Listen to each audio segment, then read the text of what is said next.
Namaste, welcome, welcome. This is the future of his story. This is episode number 2. We're very excited to be joined by our dear brother, the man, the myth, Todd Medina, the prolific communicator. And we're going to dive deep into his story and the past, present, and future of masculinity. So if you are joining live, let us know in the comments and we shall bring our brother, Todd. And hello, bro. Hey, what's up? What's going on? Good, I'm all is looking at good. the YouTube, just making sure it comes on. Yeah, I think it is. Are we Did you on? check the Facebook? The Facebook I can It's check it's now. it's my old rhythms. Just checking them. It looks like it. Yeah, it looks like it. Yeah, Yeah, we're on. yeah. Yes, I see it too. We got it. So welcome, brother. Good to have you here. Good to see you in a It's in good. a new It's good to see location. you. What's that? I say it's good to see you again. I know you're in a new location. You've had a big adventure and a lot of movements on your side. And Yeah. yeah, I really wanted to bring you in to chat today on this kind of new project of the future of his story. And we've had a lot of conversations before on multidimensionality and non-duality and darkness and light and everything in between. And really today, I really would like to hear your story because I've heard bits and pieces of your story, but I would love Oh, to hear, to maybe fill in some blanks and maybe for some other people. Because for those who don't know, I don't know what rock you'd be hiding under, but this man, I don't know if you've ever checked this. Do you know how many views? Because I checked this today. Do you know how many views are on your YouTube channel? yeah. There's like the last time I looked, like a little over 2 million, but we didn't actually start on YouTube until probably maybe 1,500 shows, That's what I was something thinking. like that. That would be Yeah. the small. That would be the smaller channel. If you had the metrics on Facebook, you're in the millions. This prolific. How many shows was it in Solid UK? Uh, we did we did over 4,000. 4,000 shows. A minute. Like just think how many hours that is. So yeah, over 2 million views on YouTube, but that started afterwards. And so you've been asking a lot of questions, having a lot of communications, and bringing people into these spaces. And today I would really, the theme is masculinity, the divine masculine. But I'd really love to hear your story, whatever, maybe some things you've not shared before, or just fill in some blanks on your story for those who know you and then for those who don't know you. I'd love to hear a little bit about your journey in this turnaround. Uh, well, so I would just, in this new energy, just postulate, what is my story? The story that was, say, up to 2024, just to make it easy. Um, that's the old story. You know what I mean?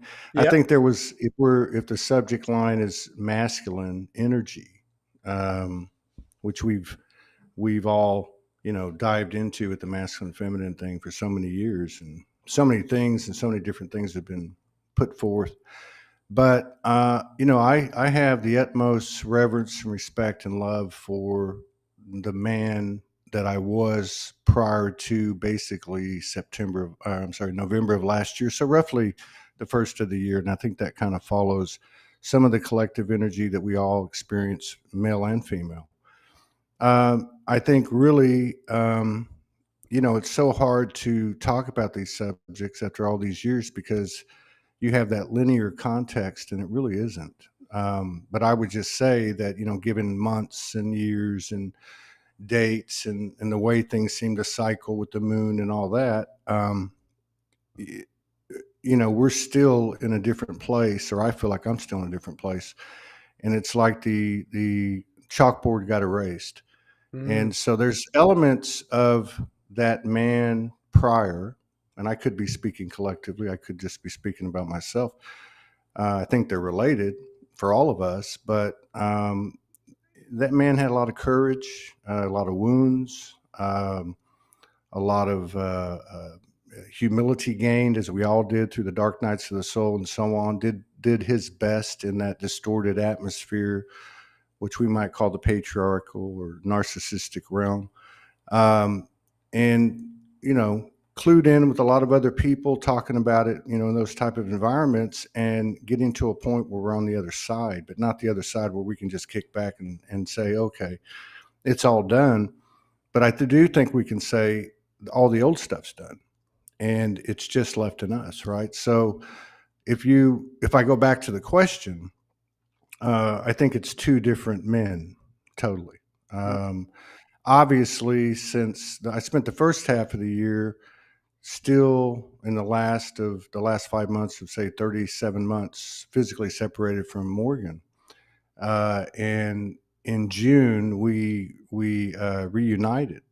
Now I'm looking at this not so much on a personal level, but an energetic level, and I think from that point on there was a whole new being uh, being birthed, and it's a very quick quantum type of thing. I think a lot of people will attest to that. The information is coming in even faster and faster. We're understanding it more. We're self-sourcing more. We can talk about a lot of these general subjects, but if the subject is the masculine, I would say that basically, and I'm not really exaggerating from my point of view, and this is a very positive statement. I think that literally you're ripped, not ripped because that sounds a bit harsh, but you're literally unsheathed, peeled every single day. And so every day you wake up and it's not based on what you know, in so many words, what you can provide from the mind that was the masculine, but it's really like we're all finding out, masculine and feminine, I believe, that, are you coming from the heart? And it changes the landscape of everything.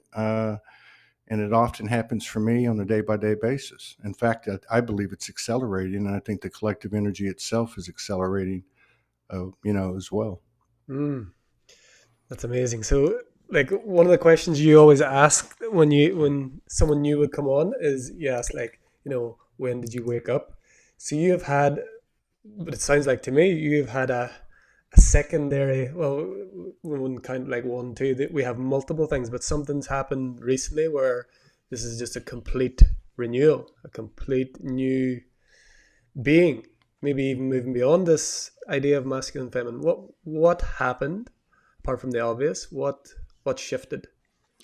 Well, for me on the linear timeline, I started involving myself or initiating soulgy. But there obviously was etheric, energetic, cosmic, and whatever connections that we're reawakening to, things that we have planned as souls to do together.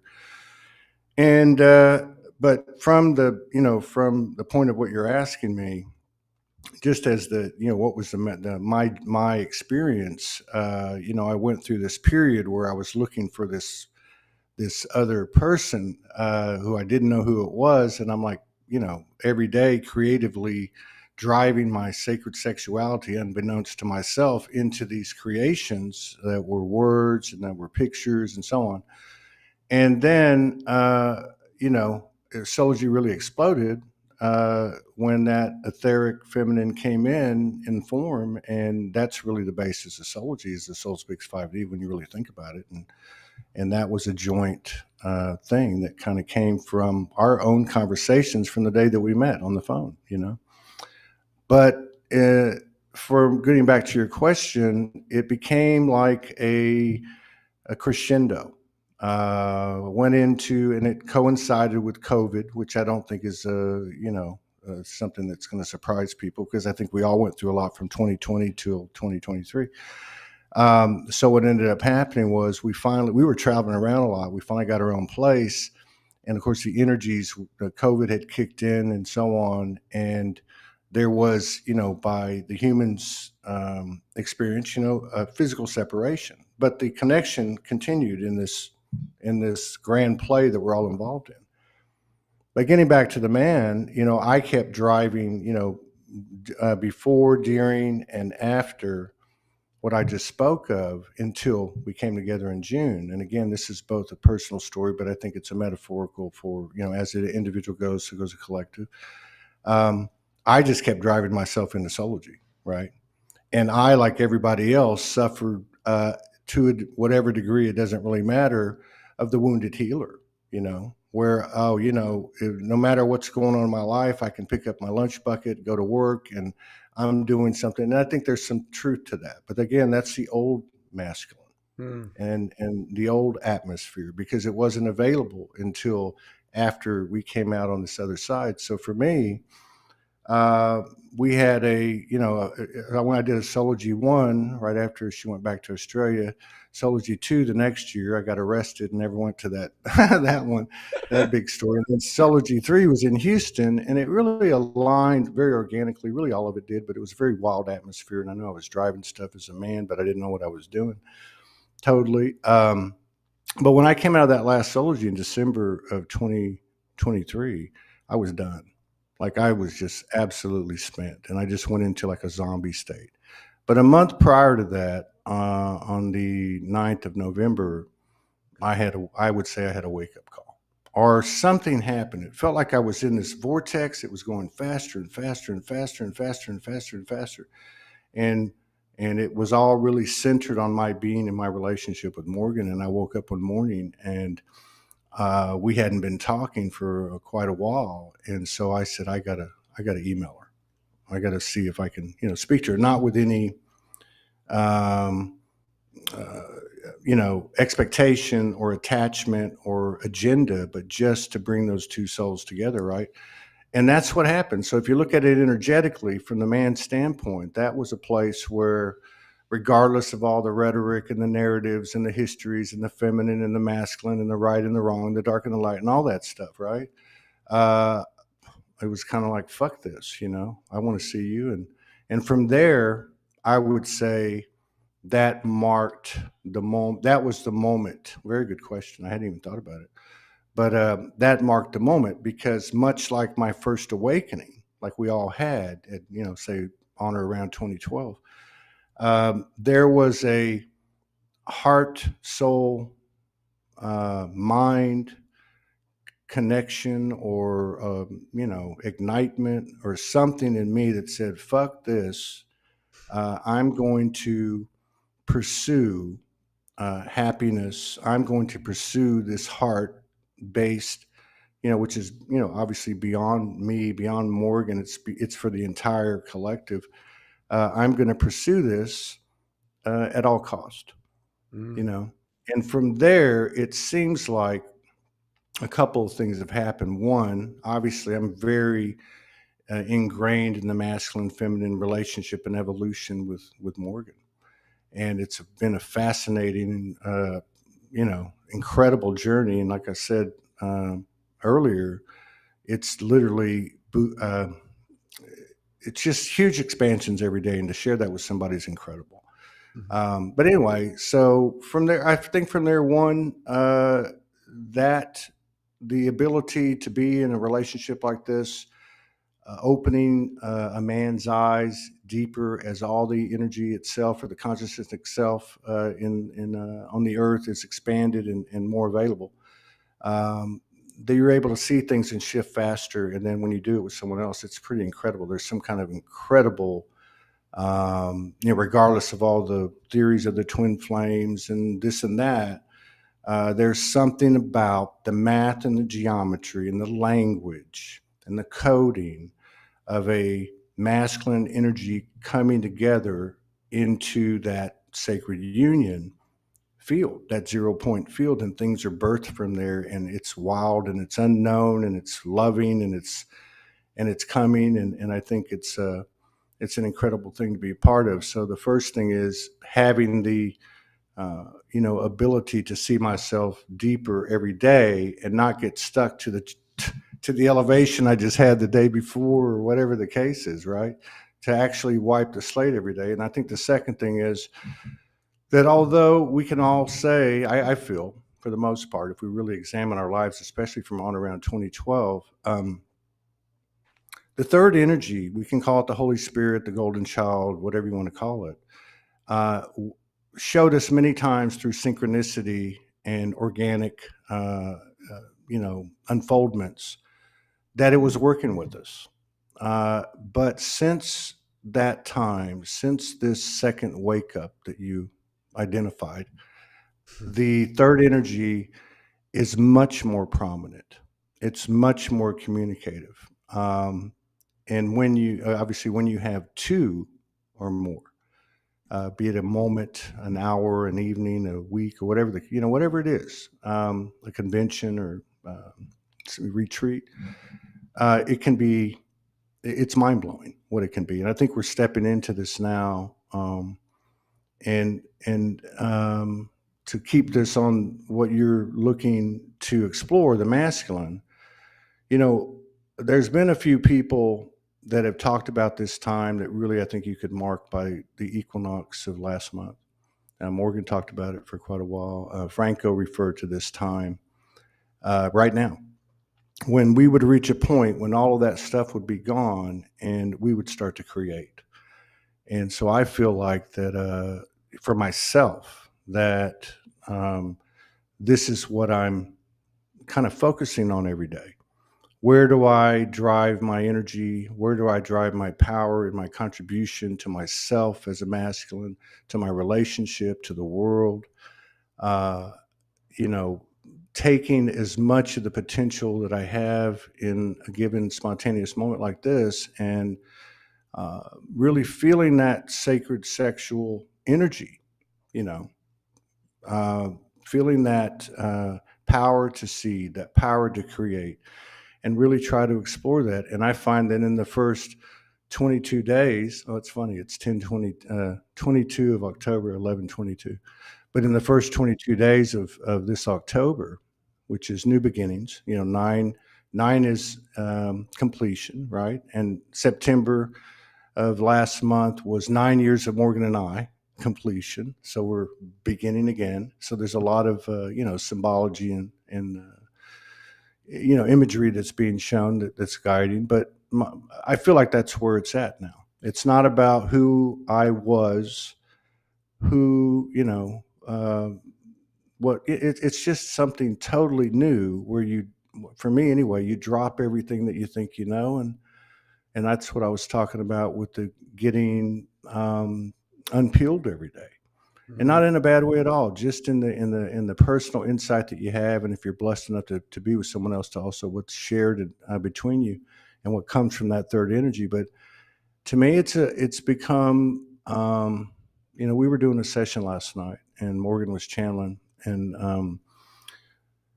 at some point I said, or it came in, that even those voices will disappear. Yep.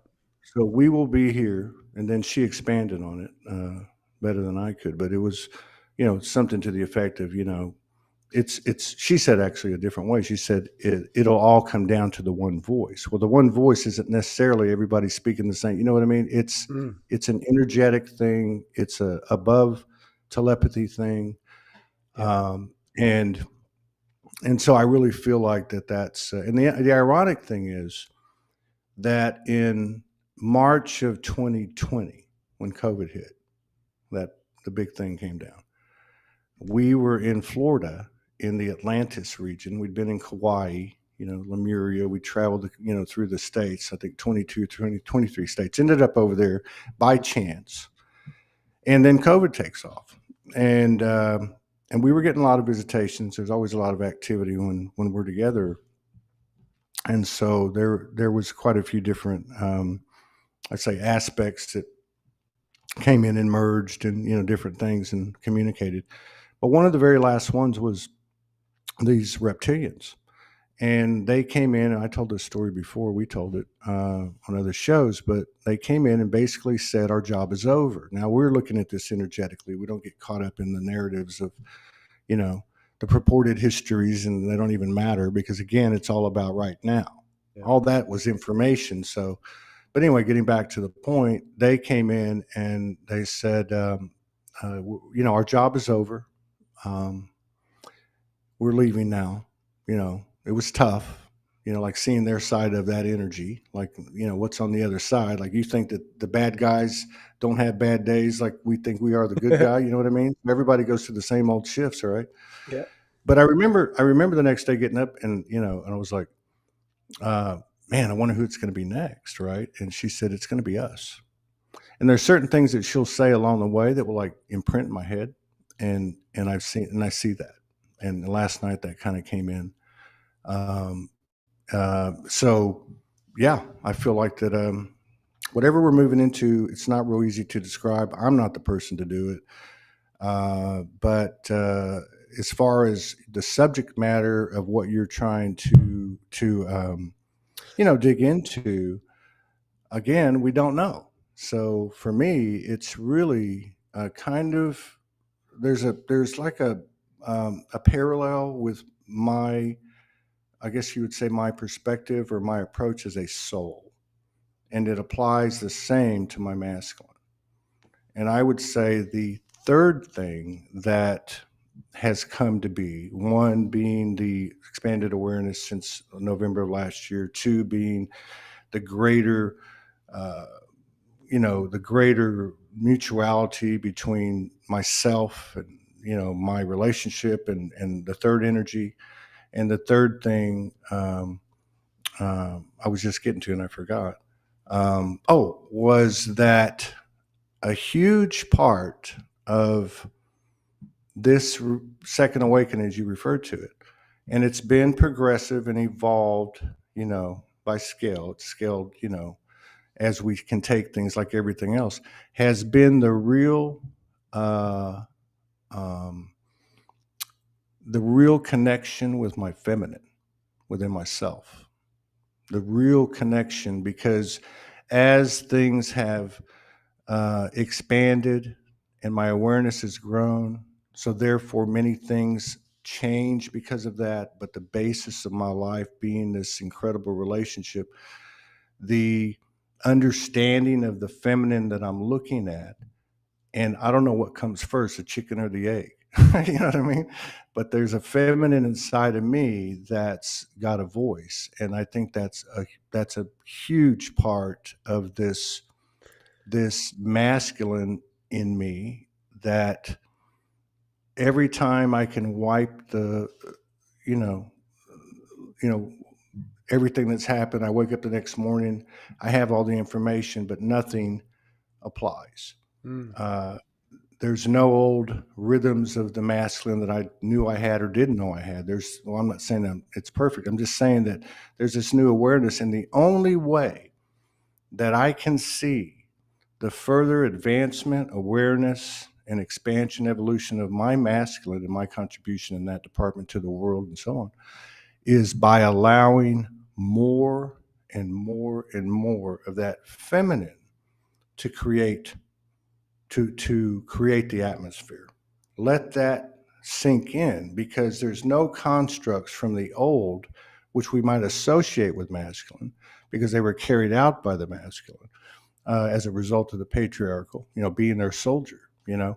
but to really allow that feminine energy to show itself and provide that, that space in between, and then as a masculine try to create from that fertile field Mm. that's brand new. So how does this work? Because you don't have any of the same construction pieces that you had in the old thing. Everything was straight lines over there. This is all wavy and curves and frequencies and bandwidths, and so really, I feel like just 3 weeks really into this, I've probably written 5 soul speaks, which I hadn't been doing any of that. I obviously haven't done any shows. I don't know that I don't. At this point today, I actually don't feel like there'll ever be another Soul Speaks 5D.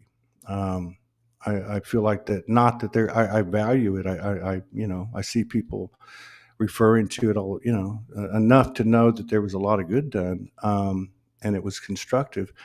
But we're in a new place, and just like we can't hang on to our past lives, or we can't hang on to. Well, I don't say can't, but like going back to that session last night, it will come down to the one voice. In other words, all those voices will leave, and it will only be me and you, right?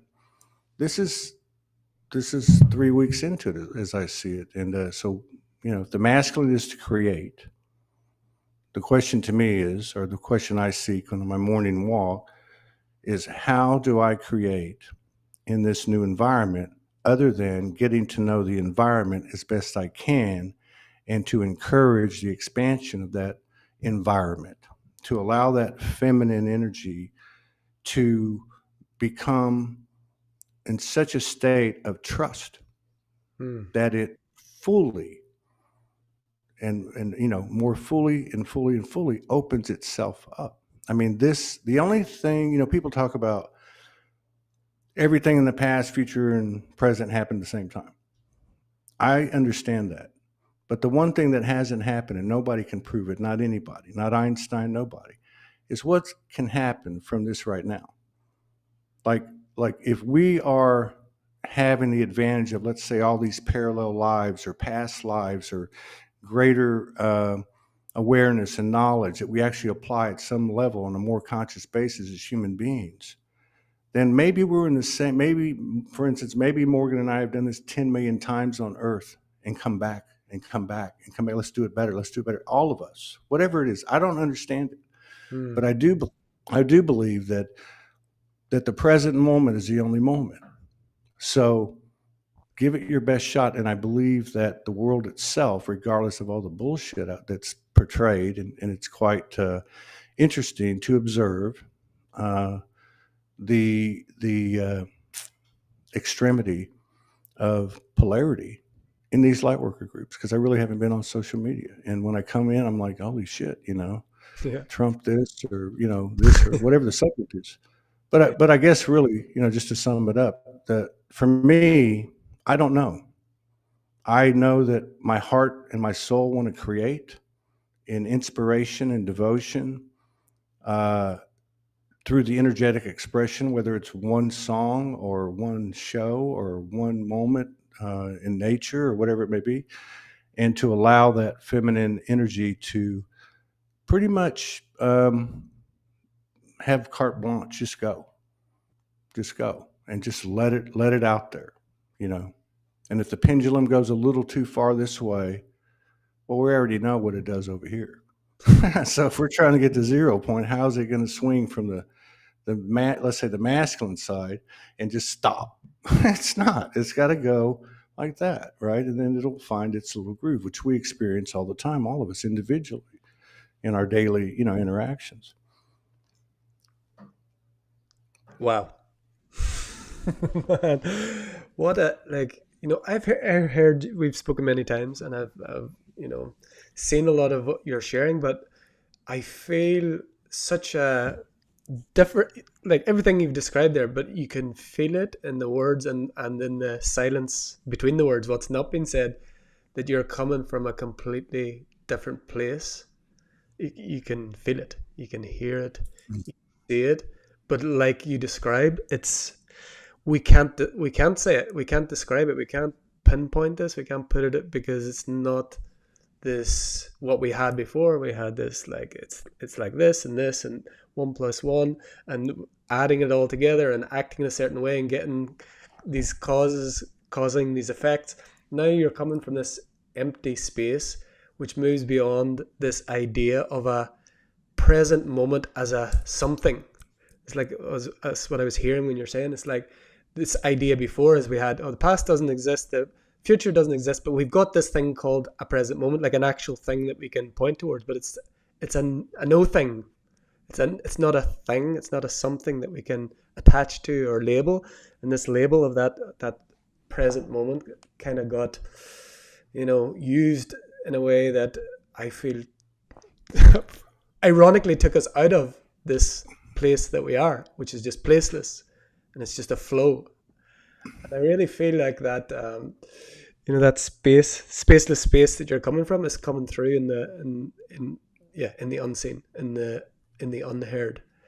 And I know it was 9 years ago. I know I met my beloved around. I think it was within a few months. We were the winter solstice 2015, and I think you were a few months before that. We talked about it before. Yeah. And you've So you did your 9 month, your 9 years too.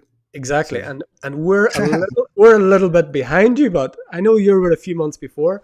But we're in this space now where we are really feeling like we are to move on somewhere, but we're just like, uh, we're just open for it, but we're really feeling it. We're really feeling like we're to move.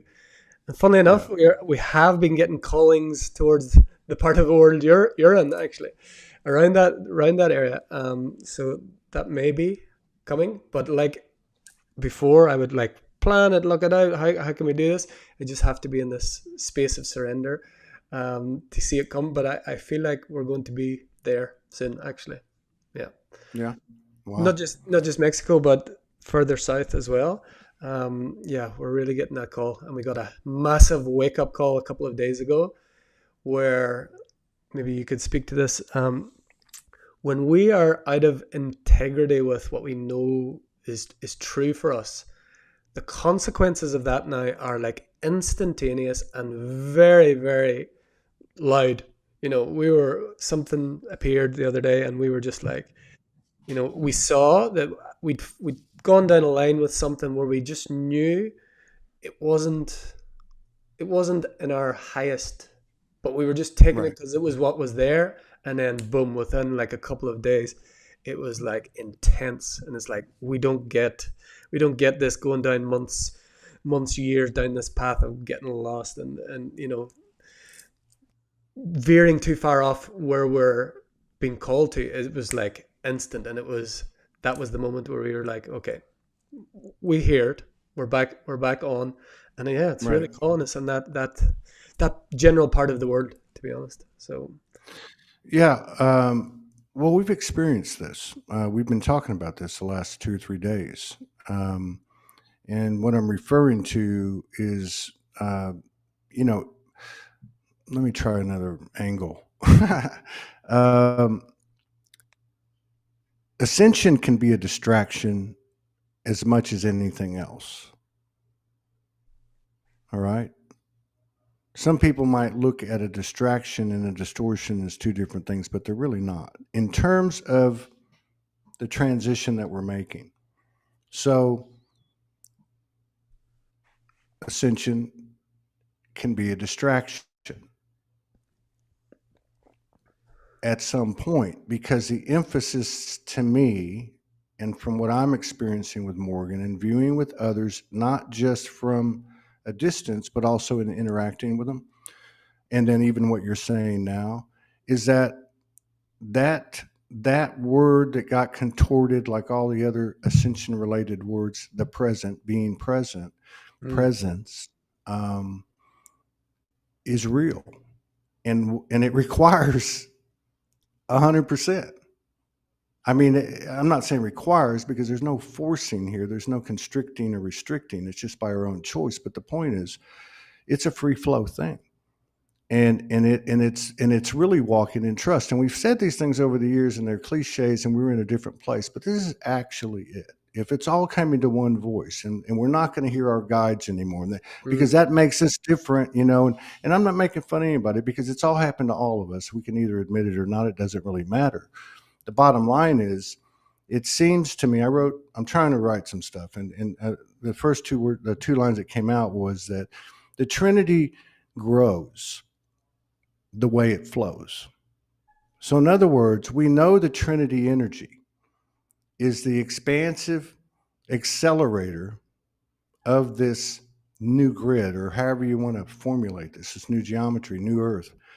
And how do you grow it? The way it looks, the way it feels, the way it flows. And that does require, um, or it is, I guess, subjected to the level or degree of presence that you and one, two, three, whatever it is, others have in that moment. And I feel like that, like what you're doing, the three of you, yeah, Morgan and I can relate to this. Um, you're having these things unfold and be shown to you. And by virtue of that, you're learning the programs that limited you because, and a lot of empaths can relate to this. We're all empaths in the world, by the way, even the dark people. Uh, is You do it so you can, you do it because you want to be nice, or you do it because it's the right thing, or because they're, or you do it out of survival. You do it because there's a pattern to it. So you start to see these things, and we've been talking about this last 2 3 days because we've had some things come around again. you Mm. know. Like for example, we were very nomadic. We would go places and it wouldn't be balanced, right? So then, that whole transition took place, and then as we've seen these things come up again in this new atmosphere of 2024 and beyond, we have a different insight. We may not always catch it right away. Like we had a situation a couple of weeks ago. We were going to a certain place. There was a certain arrangement. We hadn't seen it, and when we went there, we got a tour from this person, and I just, my feminine kicked in. If you want to know the truth, Morgan and I weren't talking about it while we were on site because we couldn't. And I just saw energetically, this isn't where I want to be. I can see there's a lot of energy here that needs a lot of maintenance, and it's not my energy kind of thing. But but it was a great person. It was a great looking place. It was just not meant, and then something unfolds.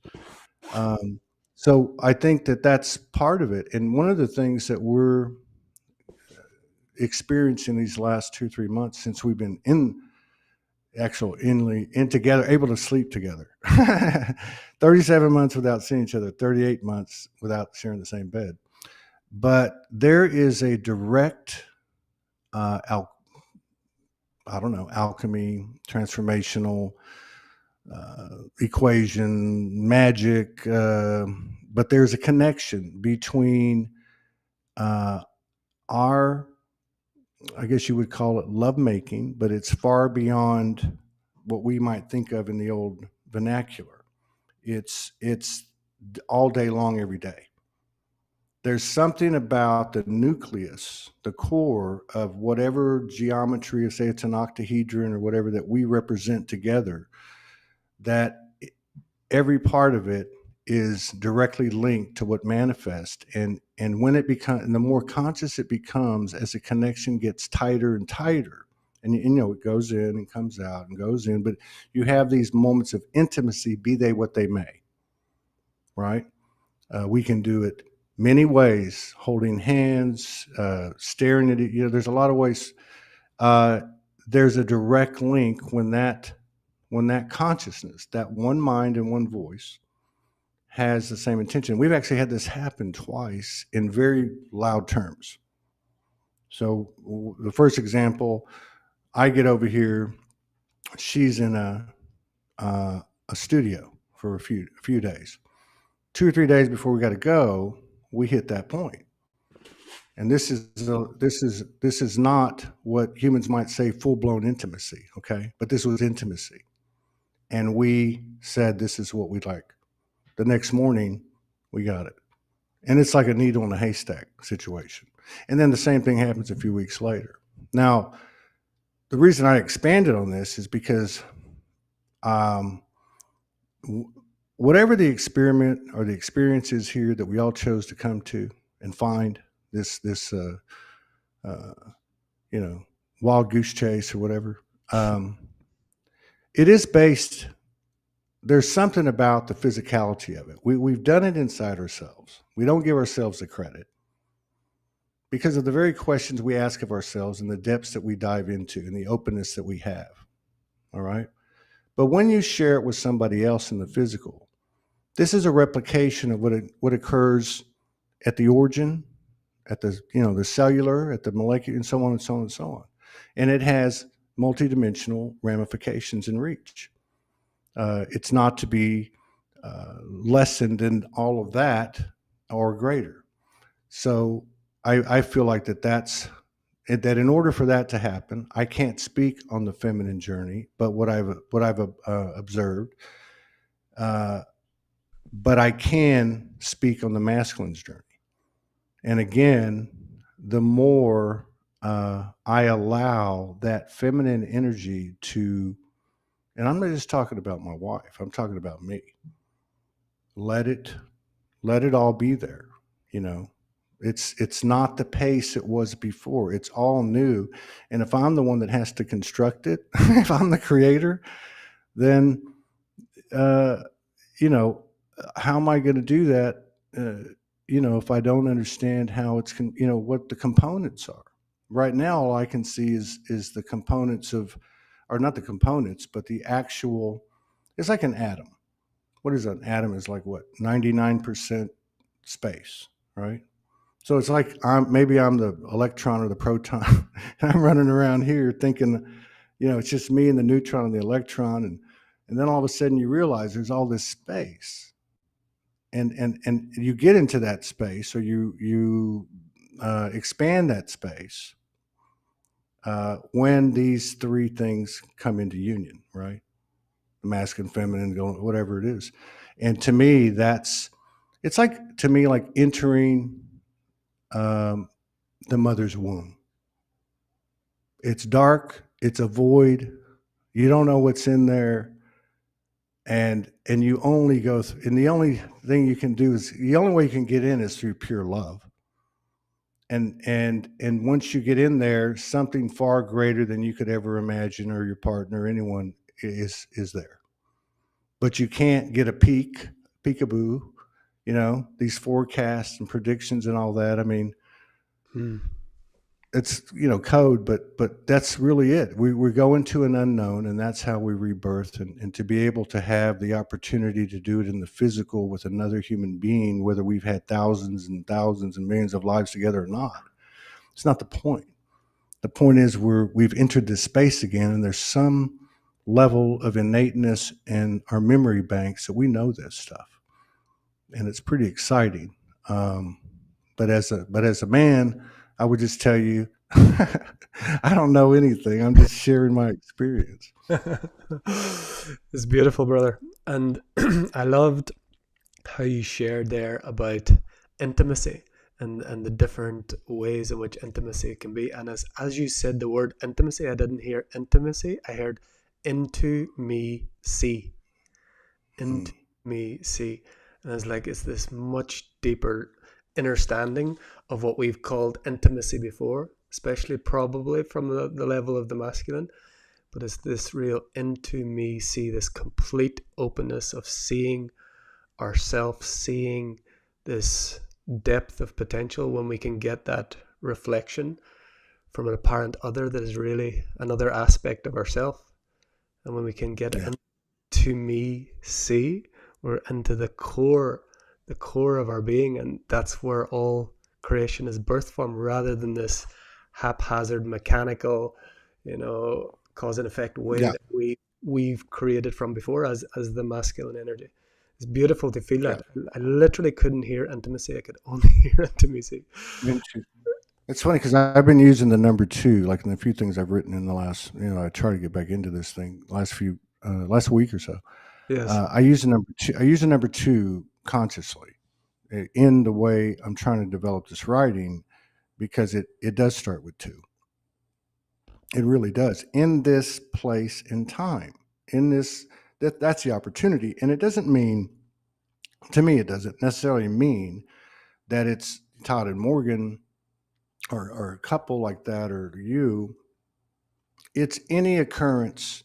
We have the ability now, and we're experiencing this, and we're at different levels of consciousness of it, and some know other parts and others know other parts, to actually create these 0 point um, occurrences uh, at any and all times, because the presence speaks to spontaneity, creativity, sacred sexuality, uh, intuitiveness, this higher telepathy. It's all coming together. And that's why I say the Trinity energy grows by the way it flows. It's one and the same thing. We're looking at, we want to get to heaven, or we want to get to nirvana, or we want to be in 0 point. It's it's not that it's a moving target. It's just a journey where the steps, you have to step into it to sustain yourself in it, and to get back to it when you fall out of it. But I think for me, or the way I feel, and it's not really my natural thing, is that to me it feels, I mean, as far as like to say something like this, to me it feels like the math is totally different on this side. Mm. that the more we bring, we've had encounters since we got here the first day with a guy that lives here, that was on the show a couple of years ago. Beautiful guy, you know.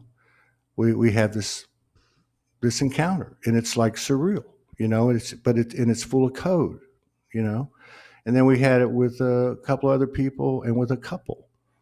Just a day, a couple of different nights we met with them, and a stranger we met the other day, and so there's these little intersections, these meeting points, these nexus points, that, be it for 5 minutes an evening, whatever the case is, that energy will be seen. And keeping in mind that activations are triggers and triggers are activations, some people react some way, some people react the other way. The idea is for me anyway, is not to get caught up on the human story and, oh my God, why did he do that, or why did she do that, or why did I feel it, but to recognize the potential and the opportunity. Because as I go back to talking about the womb, for me, that's my that's the way I see it, right? Is that you're going into, there's no guarantee, you're going into this space, and that is love and that is faith, but it's to focus on, um, you know, the symbology and what's presented to you. And like you're talking about the other day, y'all stepped into something that you went, oh, we shouldn't have done this, and then it got loud. But to honor that, to learn from that, make the best choice you can, and and uh, and try to find that moment. You know, Mm. um, and I and I think we experienced this a lot over the years, but we got caught up, and rightfully so, because that's what we were unwinding from. We got caught up a lot in the explanation and the story Yeah. and our programs and our conditions. And so, one of the great things that's helped me since 2012 was music. I danced for the first couple of years every night, and it was a wordless place I could go. Another one would be, and what I'm talking about is that feeling, that space, that intersection point. And another would be just improvising situations, be it music or not, with other people. But obviously, the you know that can be found, for me. The deepest part of that is into me, right? Intimacy, whatever you said. It is for me, and that just happens to be the role I'm playing, or, part of whatever you want to call it, is that on all accounts with that feminine within myself and my partner, right? So really, like I said, I don't know if it's a chicken or the egg, but um, to actually, because it's not an easy thing to do. Mm. It's not an easy thing to get up in front of a microphone and talk to people, whether they're in front of you or online. It's not an easy thing to sing. It's not an easy thing to dance. It's not an easy thing to step up to the stage and try to be a comic. These are all intimacy. I'm opening my heart, right? My intention, and I can speak for everyone. I just want to do this. We met a lady that saw us and lives here, and she came for dinner the other night. And that very day, she's been here, like, I think, 3 years. She's from the state of Canada, and she had been hearing "Get Out and Dance," and so she's telling us that night, that very day was for the first time she had. She said, "I can't take it anymore," and she went out to the beach and danced on the beach in the middle of the afternoon for 35 minutes and didn't give a shit about anybody. Come on. Um, I don't know how I got caught up on that tangent, um, but all I know what I was saying is that we've experienced that. We can experience it with ourselves, and a lot of us have, through the dark night of the soul, and obviously beyond. We've been able to do it with others at times. It's not been something we've been able to sustain, but I believe, at least in my situation, these couples are uh, entering, like, beyond PhD level here. I mean, the level of insight, opportunity, potential, and growth and experience is beyond anything I've ever dreamed of, which makes it very easy for me as the days go by to be able to say, I mean, I'm married to a beautiful woman in all ways. I mean, I'm a man. I chased her around like a teenager. But I'm trying to make a point. The point is that everything has its time and place. If you're going to run around like a teenager and do what you think is as a man, well, you're going to miss all the other parts in between, which really build to a greater culmination or climax.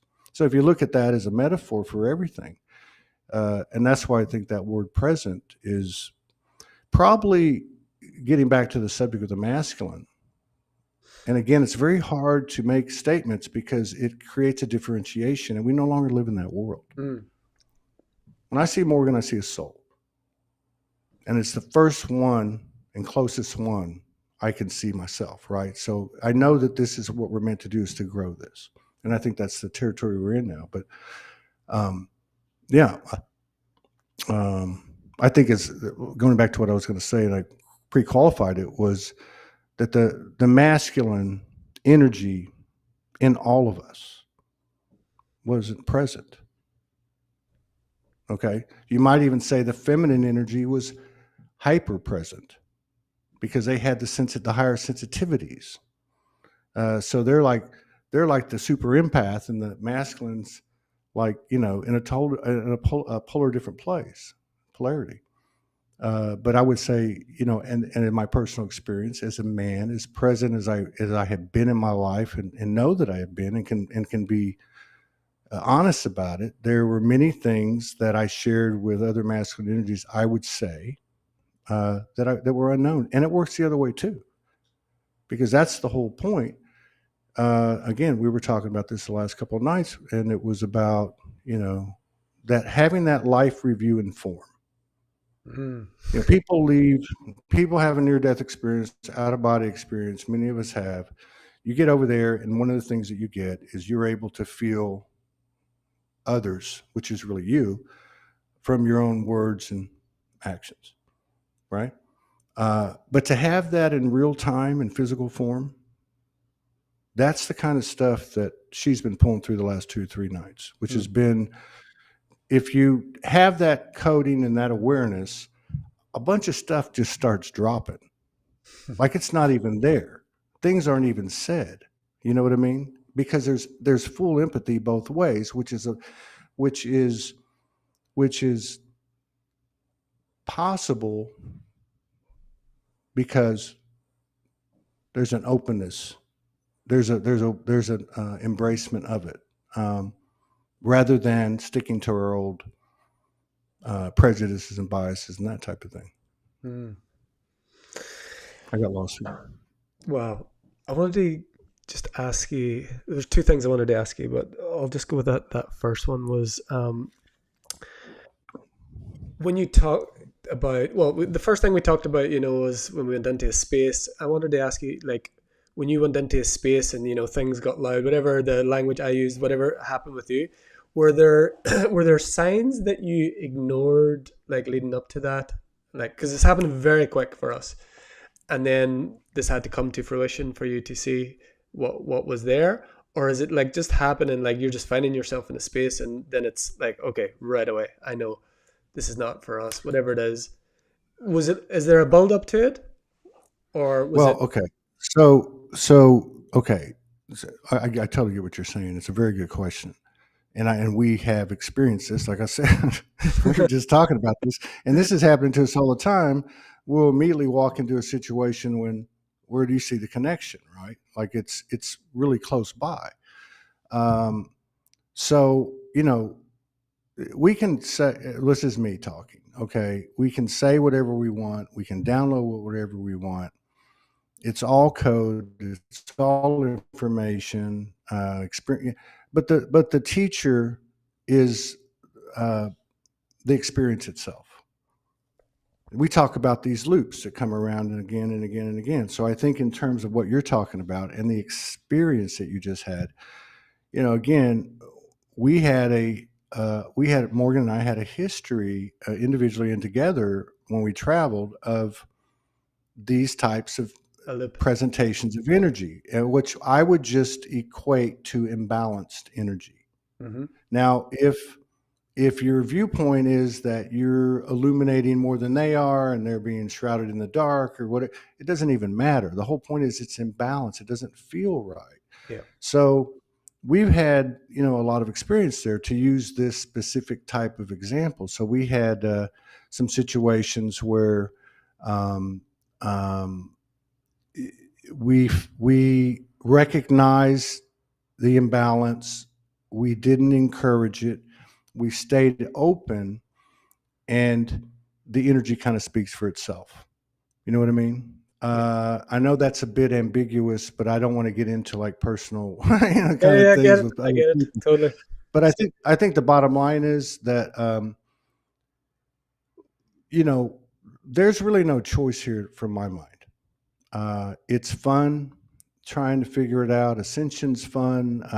There's so many things that can be debated, so many narratives. My focus more and more every day since you really since even Canada has been to, yeah, I can participate in all that stuff, but I really want to participate in life. I want to, and we're human, and we all need our space and this and that, and whatever the case is, I take walks. There's just, but to be in that space with her. Well, what does that represent? That represents the masculine, the feminine, the golden child energy, the playground, the field that's been prepared for the births, right? I mean, it's to me, it's like this morning. I woke up this morning, and I live a 5 minute walk from the beach, and I woke up this morning and I had and I got up, said hi to Morgan. I was going to go for a walk, uh, and it's really meditative for me. I get information and I'm able to. But I woke up this morning. I walked out the door and I started having which isn't real common for me at this point. I started to have a loop, a human loop, come in Hmm. talking, nah, nah, nah, nah, nah, nah, nah, nah, nah. And then my response, was, I'm going to have to express this, to the parties involved, and and I was just like, and then all of a sudden, as I was walking through the town, and I'm seeing this vast contrast of what I've been used to, what you've been used to. It's like a like a fisherman town or whatever you call Ah, it. yeah. There was, people making tacos, people shucking oysters. There was exchanges of, I could see it and feel it. And I came back, and I sat on the beach at a table, had a coffee, had an egg and a half a piece of toast, and chilled out, and took in what I was looking at. Oh my God, I'm sitting on a beach in Puerto Vallarta in Bahia de Banderas Bay, which is supposed to be holy and healing water, and I'm starting to believe it. And just watching life, Hmm. like don't forget, So for me, uh, my development, you might say, in terms of what you're pursuing with the masculine is to learn more of that feminine, of that mother's, the empty space, the 99%, to how can I become familiar, and it may work the other way around, with women. I don't know. You'll have to get someone to do a show on that. I don't know. But how can I become familiar with the way things are? What are the materials? What are the energies I can build with in this environment? How can I do that if I stay, in the operation mode of the old man? Uh, and to me, it's the $1 million question. How do you unionize your masculine and feminine? I mean, I actually think a lot of us have done it both before we got here and while we've been here, but we just don't realize the extent that we've done it to. Hmm. But I really feel like it comes from because people talk about it over the years, and you got to embody it, right? Well, I think that's taken on a deeper and deeper meaning far beyond anything anybody thought and the Mm, pretty words they spoke. So for me, it's kind of cool too because we were told this in 2017 when she came in and Solargy exploded. You know, that's when the show really became a show, and uh, we were there, and we had a I won't get into it, but we had a really cool experience. She brought in, and Solargy came in, but the message was, is, and will be the same, and it was be together, love each other, and broadcast. And that whole thing, like everything else, has been an evolution. So I realize now for myself that those moments that we have, be it sharing a cup of tea, being, laying down, whatever the case is, uh, that's broadcasting. mm, That's yeah, being transmitted into the earth, and that's not bullshit. And that's going to go a lot for, and all you got to do, it's going to go a lot further than what we've been utilizing. Not taking anything away from this or what I've done for so many years, uh, because you can look at the platforms such as YouTube, Facebook, X, etc., and they're not holding the same weight that they were.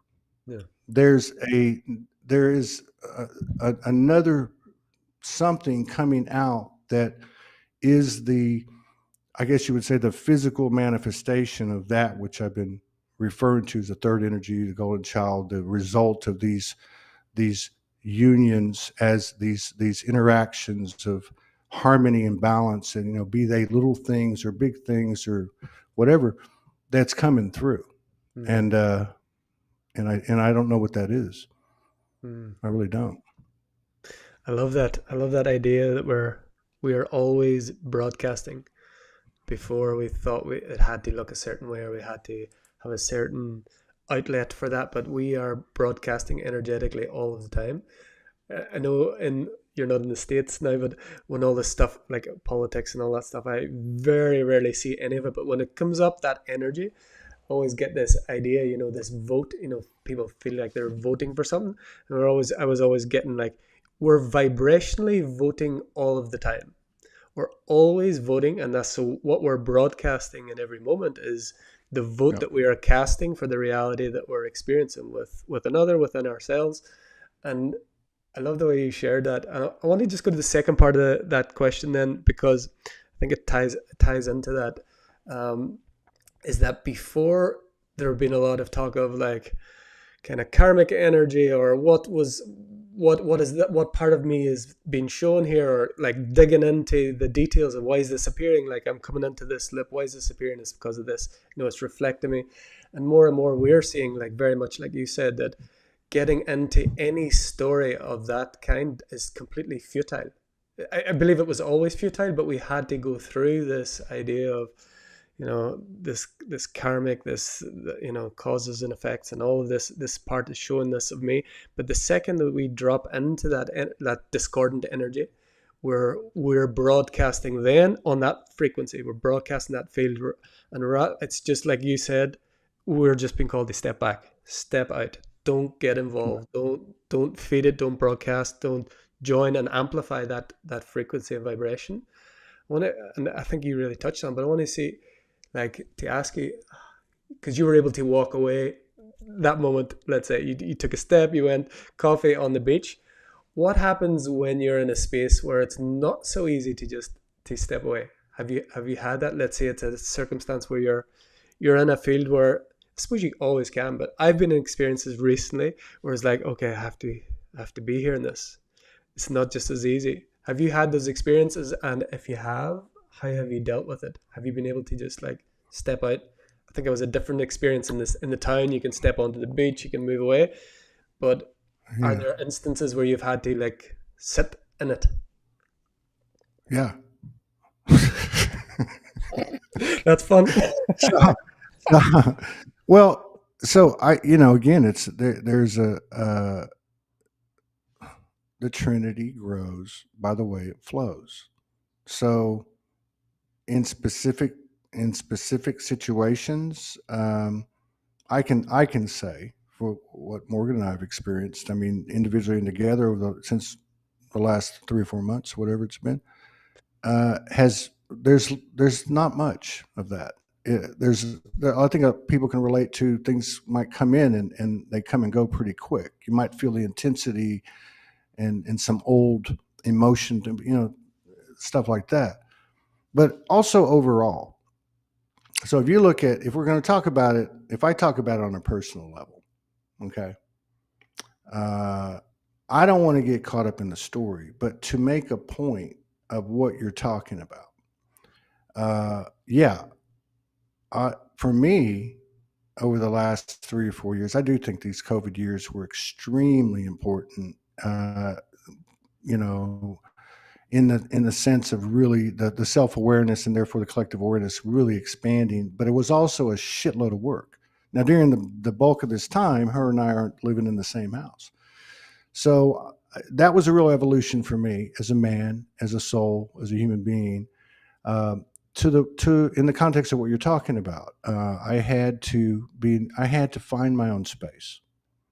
Uh, I had to, in retrospect, or another way to explain it, I think more definitively is that's my feminine.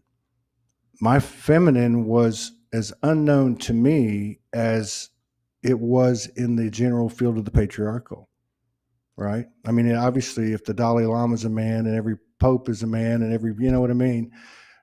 Come on, it is what it is. So that, um, that heart opening, that um,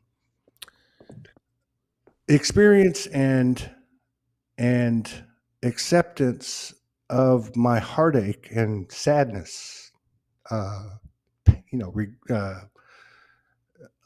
you know, whatever that is, right? Um, yeah, I had and maybe this morning's, nothing was going on here. I just woke up and I had something on my mind, and and I went and did what I had to do. But yeah, I think now when I have to be in a situation, I go back to, for instance, the second Soldier Fest. I got thrown in jail, for something that was totally ludicrous, off the wall. Right? I'm 7 days in there. I can do Days? Oh that. my God, I thought it was only a day or a couple days. Right. Wow. No, Okay. it's 7 days. Well, the thing is, I can do that. That's a part of the old masculine. Oh, I say the old masculine. That's a part of my soul that was conscious and went through the old.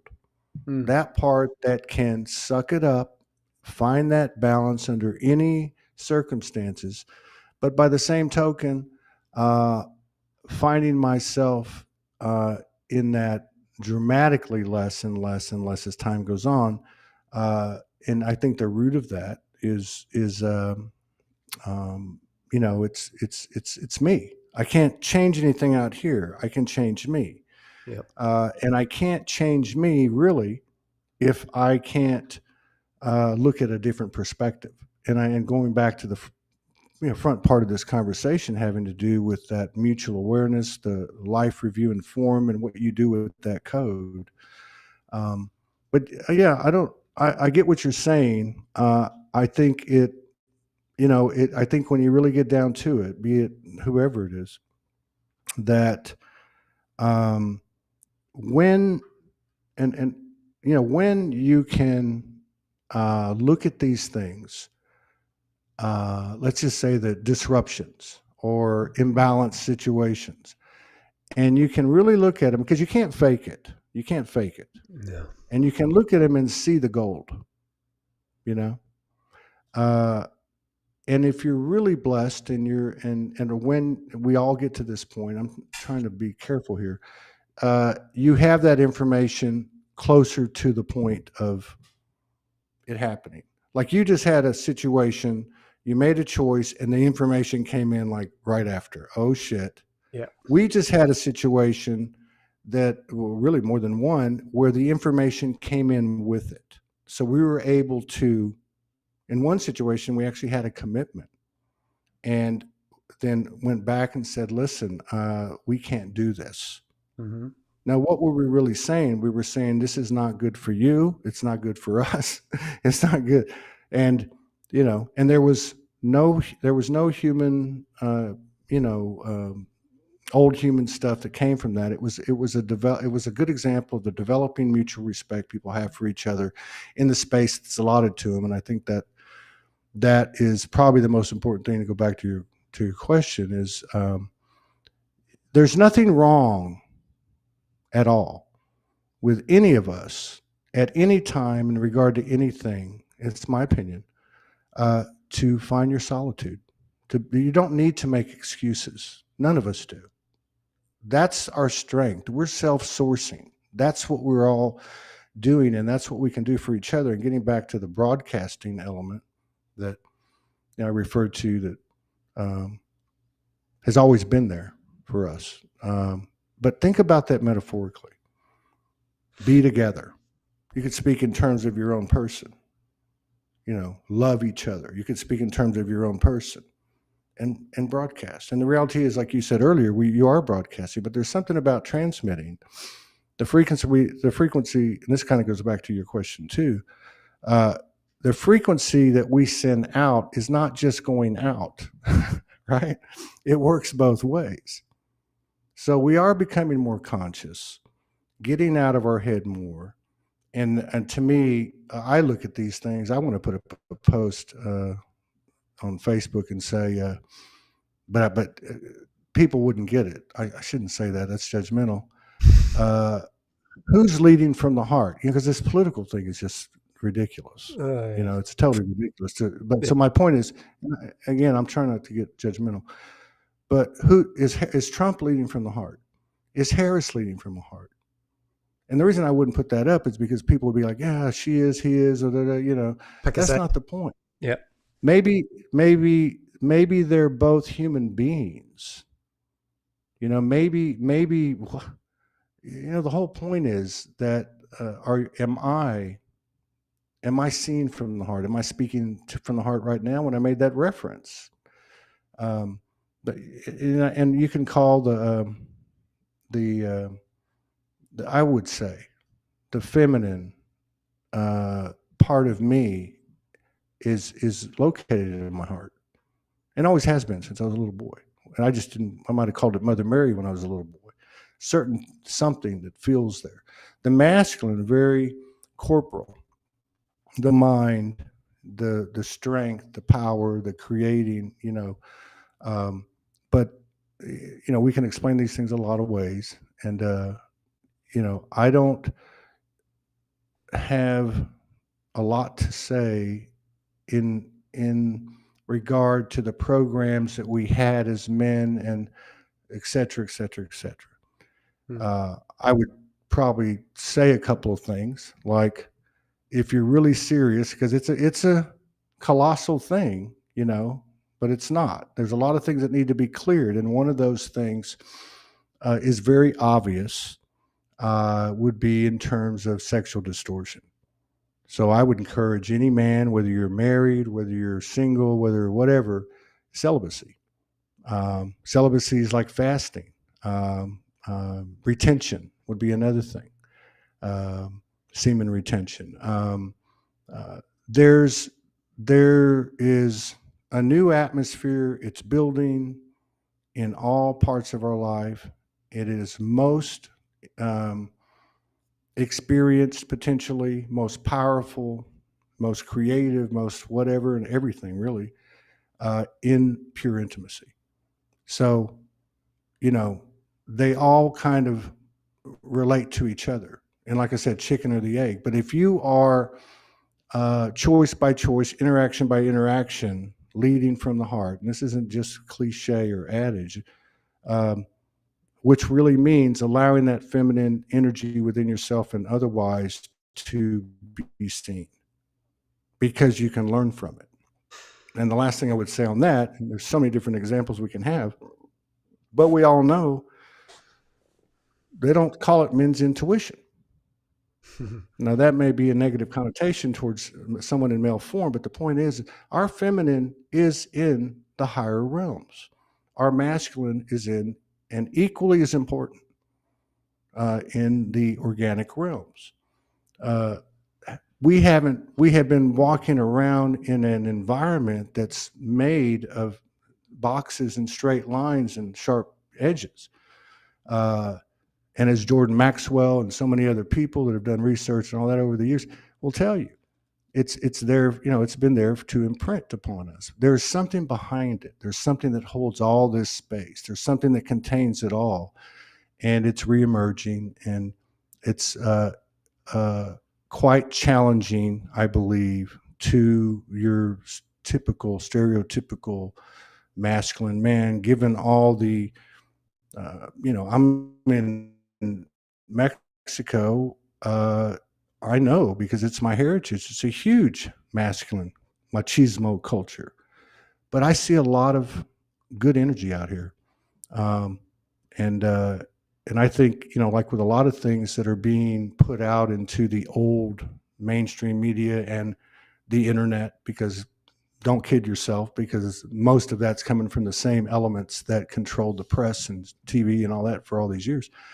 But what's put out there is we're all finding out, and the false flag frequency is falling away, is that that's a very minor part, Mm. right?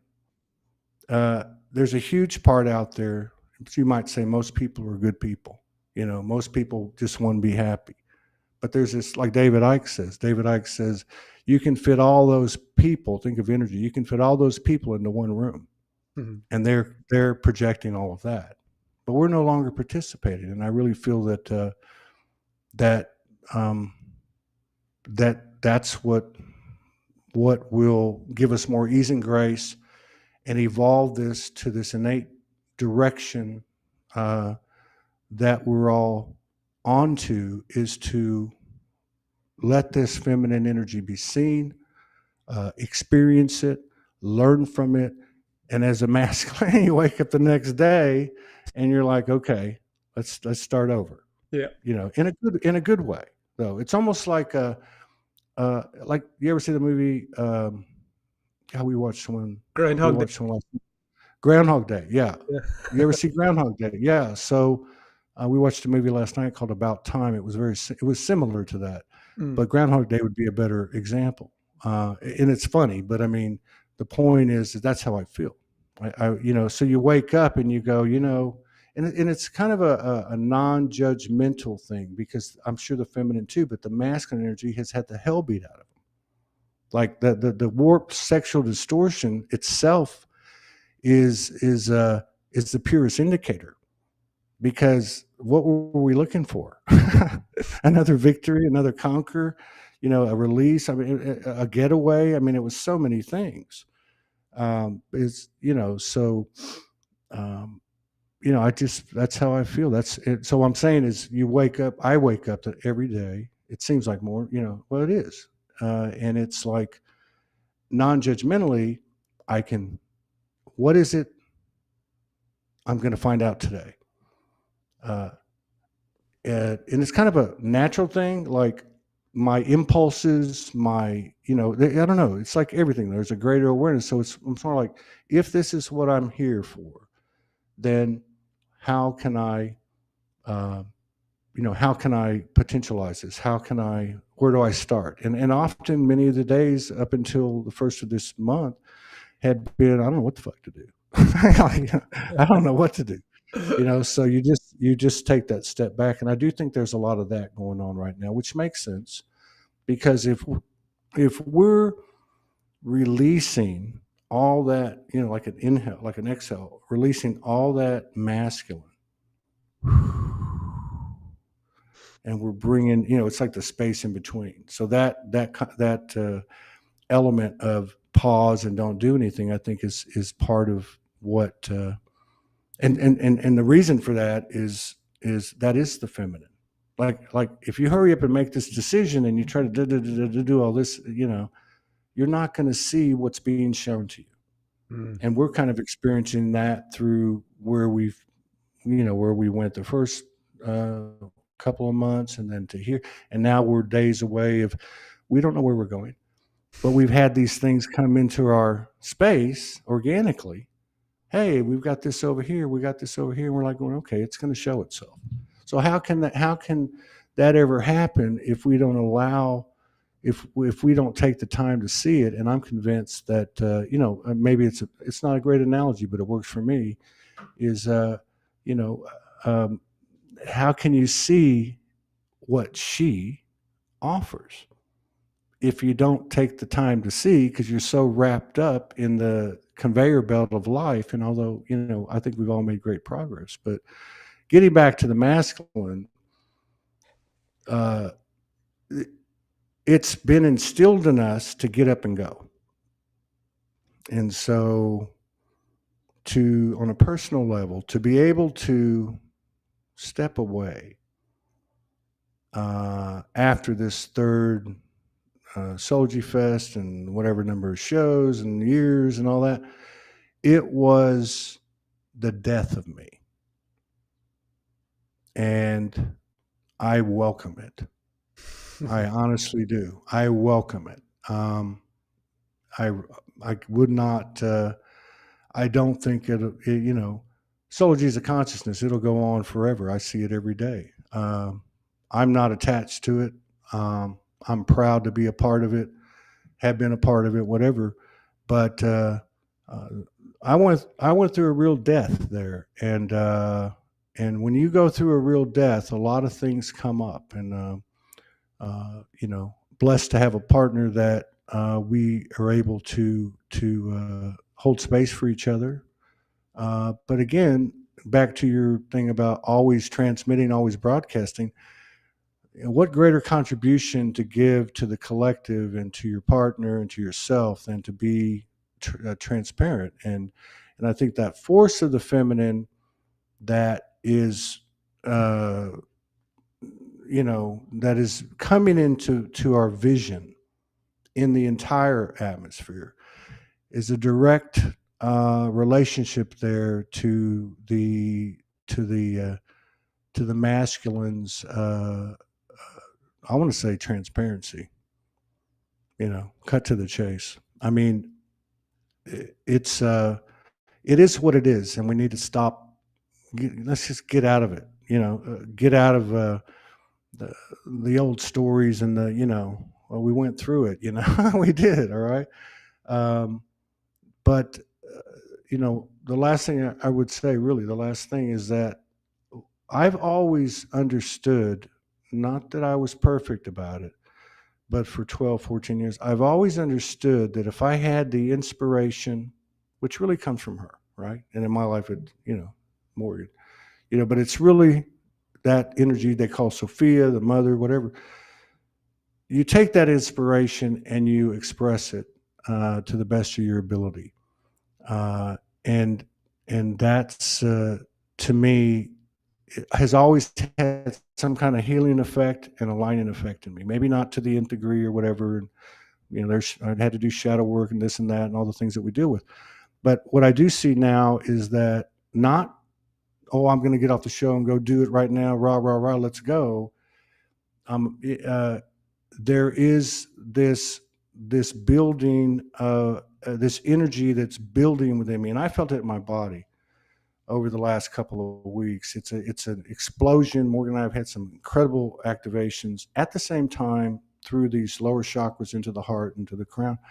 But at a masculine level, or at least for myself, there's this almost like a vibrational ball of energy in my root and sacral and solar and primarily up into my heart. It'll go up into my throat sometimes, but up and down, and I can feel that there's a creativity that will come out, and that's not just me. So, but it's not in a rush. It's done in equilibrium, uh, and I think the thing that you brought up about, and which Morgan brings up too, about just wait. You don't need to do anything yet. Just wait, right? Uh, Man. I'll tell you this funny final story real quick. As a perfect example of this. So I got here at like 10 minutes to midnight. I think it was on a Friday night, and of course we hadn't seen each other. I mean, we hadn't laid in the same bed. So, not to, I think we were so exhausted with everything, we just wrapped our arms around each other and fell asleep. So uh, it was a huge event. So that next night, somebody reached out to us, a gentleman here. We went and had dinner with him, went to his place, and we come back and we're in a taxi, and it's, I don't know, 10 o'clock at night. And long story short, I left my wallet in the taxi. So I go upstairs. We go upstairs. I'm freaking out. I'm in Mexico for the first night. My cards are in there. I had some cash in there. My ID's in there. Everything's in there. And I'm like, holy shit! I've got to go. I'm going to run to the ATM and get some money out so we can have some cash. And I'm going to cancel the card. Then I'll cancel the card. And she's like, just wait here. Just let's give it 5 minutes. And I think I lasted about 3.5 minutes. Right.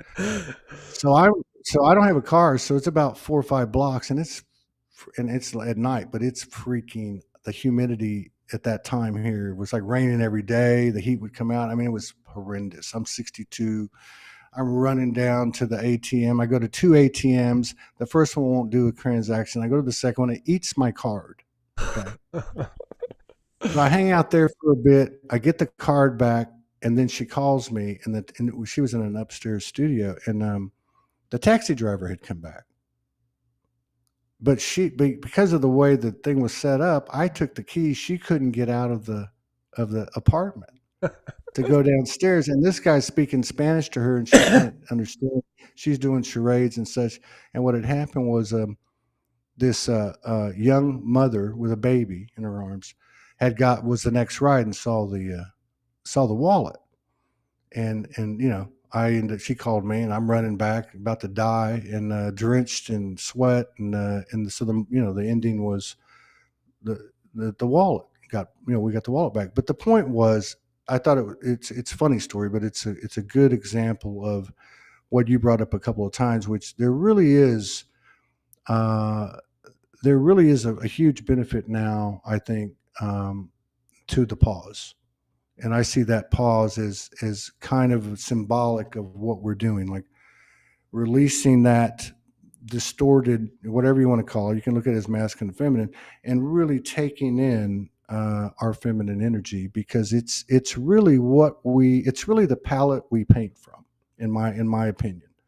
Um, and whether I'm speaking as a man or a soul or whatever the case is, but to me, this is code that we haven't consciously embodied, certainly not to the point of all the programs and conditions and distortions and distractions we have. So the only way to gain uh, new coding is to open up to that, and then when you have two or more, then things can really exponentialize at that point. Um, but yeah, so Martin, it's been there's a lot. I know I had a lot to say, but the truth is I don't have a lot to say. uh, you know, we're all the same. This is a hell of a journey we all chose. For me, I'm really, um, I guess, and I remember. Let me say it this way so I don't come off wrong. I remember Franco talking about a lot. He would talk about how these things would fall away. We wouldn't be able to go on Facebook. We wouldn't be able to watch YouTube. I think a lot of this goes to the expanded awareness that we're having and we will have in terms of understanding. It's not just going to be another person. We run into another person, and we have the coding of a life review and the mutuality of us to function together, and therefore a lot of things fall away. But I think it's also anything that carries consciousness, a YouTube, a Facebook, whatever it may be. But I'm finding that it's hard to look at what I've looked at all these years, and I'm really looking for something new. But I keep picking my phone up and I go, I'm gonna go 10 more. It's nothing, nothing, nothing, nothing, nothing. Uh, but then having the realization that, well, you're not going to see anything new until you make something new. Mm, There's yes. not going to be anything. And so I think that's kind of where we're at. And I know Morgan talks about it, that she's read a couple of things that other people have come into the same thing, which is that, what is it, October, November, and December is the period, as they would put it, getting used to how it works, right? And for me, I'm really saying the same thing to you, is that how can I know something and build in union or communion, with that something, that consciousness, that, without knowing it. It's like, I used to build houses, and you know and you go to a book and you learn the code, and you learn about everything, and you design it and you build it. But there's no books here. There's that almost like an amniotic, mother's wombs plasma, that I believe a lot of us have entered through the work that we've done on ourselves, and now we are going to be creating, but it's going to take a little bit of time. Um, and I feel like that's the only way we're going to be able to, or for me, that I want to rephrase that. That's the way I see it. I don't have the answer. I'm able to talk with Morgan about it. We talk about things, but it's every day another revelation, and another insight. And I've noticed too that, we get huge downloads, activations, you know, comprehensive code exchange. We have incredible things happen. We always have. And then there's kind of a little integration, because this light, so to speak, that's coming in, whatever you want to call it, it's a lot. I think it's a lot for all of us, and we shouldn't forget that either. Um, I mean, it would benefit us not to forget that, because so much of our pain and suffering, really, maybe all of it, has been through judging others and judging ourselves, right? So that element leaves us as this greater intelligence becomes a beehive kind of a network, and it grows and it flows the same way, and that's through stepping in there with somebody, and having that experience openly, with the coding from prior experiences of when to say, no, I don't think I'm going to go over there, and not to carry any guilt or shame or judgment toward the other or anything about it. Just say, you know what, that's a part of the pool I don't really want to swim in right now. That may change one day, but this doesn't feel right, or whatever, however you want to explain it. But I feel like this grows through.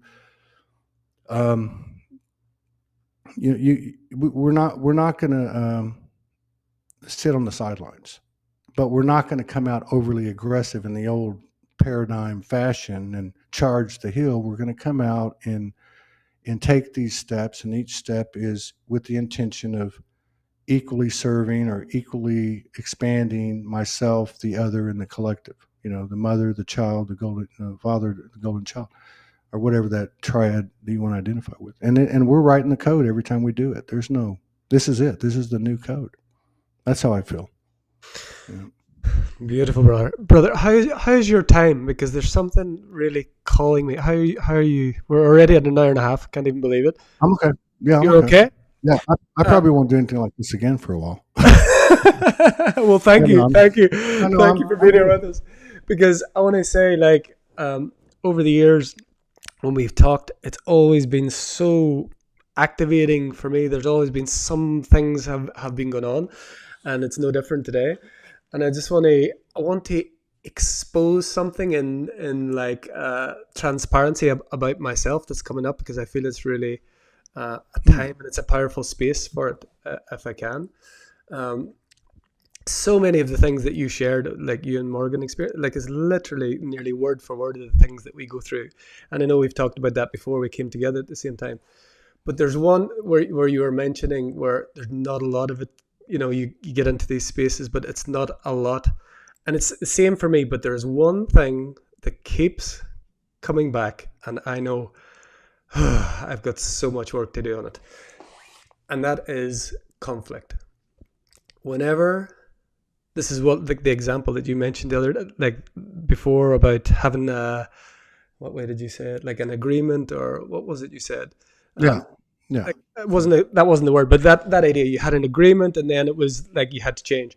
And for me it's this thing with conflict, and even saying the words, like I've got so much work to do in this, because I can come from the space where we're speaking from so much, but where I've still got this huge amount of work is when it comes to conflict. It comes to energetic conflict, verbal conflict. It's very rare that it's going to be something physical, um, but energetically, that's something where I can go from out here to, like, I spent a month back in Ireland, in my parents' house this summer with my wife and son. You know, it says, was it Ram Dass says, you think you're so enlightened, go spend a week. He said, I think he said, go spend a week with your parents. Well, I went full out for a month, and yeah, this energy of, it's like in Northern Ireland, and then, like, the energy of conflict there, that's still there. And I just have this continuous thing, and I just want to expose it here in this space, because I know it's a powerful space that I'm just so ready, and I'm working on it. And tomorrow I'm going to do some work with a lot of men around this, um, on me. But I just want to expose it here and just be completely transparent about it, and just like empty it out in this empty space where, like, because when it comes to that, I just revert. I revert into fight, or generally not flight, fight or freeze. I'm frozen, or I'm fighting. Like, and it's explosive. It's like the other day, like insane, like the explosion of the fight energy. And I just want to expose it here and just full transparency, and just let it be out here, and and that that sacred womb of the feminine that can just draw everything up into purity, because I'm I'm done with it. I am I have to be done with this. I have to be done with this, because yeah. But I just want to expose it here, because I feel this is a space where it can be, yeah, yeah. opened. No, I feel you, man. And I think that's a big part of deprogramming. So it's so hard to refer to things without what prejudicial connotations to it. You know, the words are really important. But you know, I don't know. I really I totally relate to what you're saying. Um, whether it's expressed or not, that's a masculine distortion, one way or the other, that was imprinted in all of us. Patriarchal distortion. So you're going to see it in the men. Why? Because we're the soldiers, you know, literally, figuratively, so on and so on. But but you know, I think a big benefit of this side of it is that the third energy is very cooperative. Um, Being present is very cooperative, and it can. Uh, Being in that space without explanation or expectation, without planning, when you find yourself in that space, be it with your wife, with your kid, with both of them, with me, with whoever, just sitting in it and acknowledging it itself brings a tremendous amount of alignment. And what I'm really trying to say is that the third energy is very cooperative. And I think there's an obvious simplification that's occurring as we evolve, all of us. You know, I'm married to the 0 point queen, right? We all kind of, I think we all understand 0 point as a definition. It's not hard to understand. You remove both sides, or you become both sides. I would say, which again, what is that? That's empathy. That's the life review and form. So you understand the other side, or if you're looking at two sides, you understand both sides. You know, whatever. But to get there takes conscious effort. And this is embodiment. And that's why the power of like, say, what I was referring to earlier, the power of the core of a pure physical, intimate relationship, say, like me and Morgan, because it's all physical and it requires you to be transparent and naked, you know? So when it comes to what you're bringing up, which I think is a big thing for men, uh, it it's really I can only look at it that way. Uh, in that, um, I'm not. I'm seeing the other side as something other than myself. Now I know that sounds. Oh, that's how do you do that? Well, how do you do that? You zero. There's methods to it. I don't have the answer for each and every person, as they don't have it for me. But what I will say is that uh, those, from a man's perspective, those two sides, whether you're on one or observing, it's more likely you're one on one or the other. It is a distorted masculine against distorted masculine. I Yeah. will say that. And I had a seizure in January of 20 this year, I think 24. I can't even put months together. Yeah, I hadn't had one in 10 or 12 years. I had a lot of them from 15 to 50, Mm. and that was the second time that I was remained in consciousness in 150, 200 seizures in my life. It was only the second time I ever remained conscious.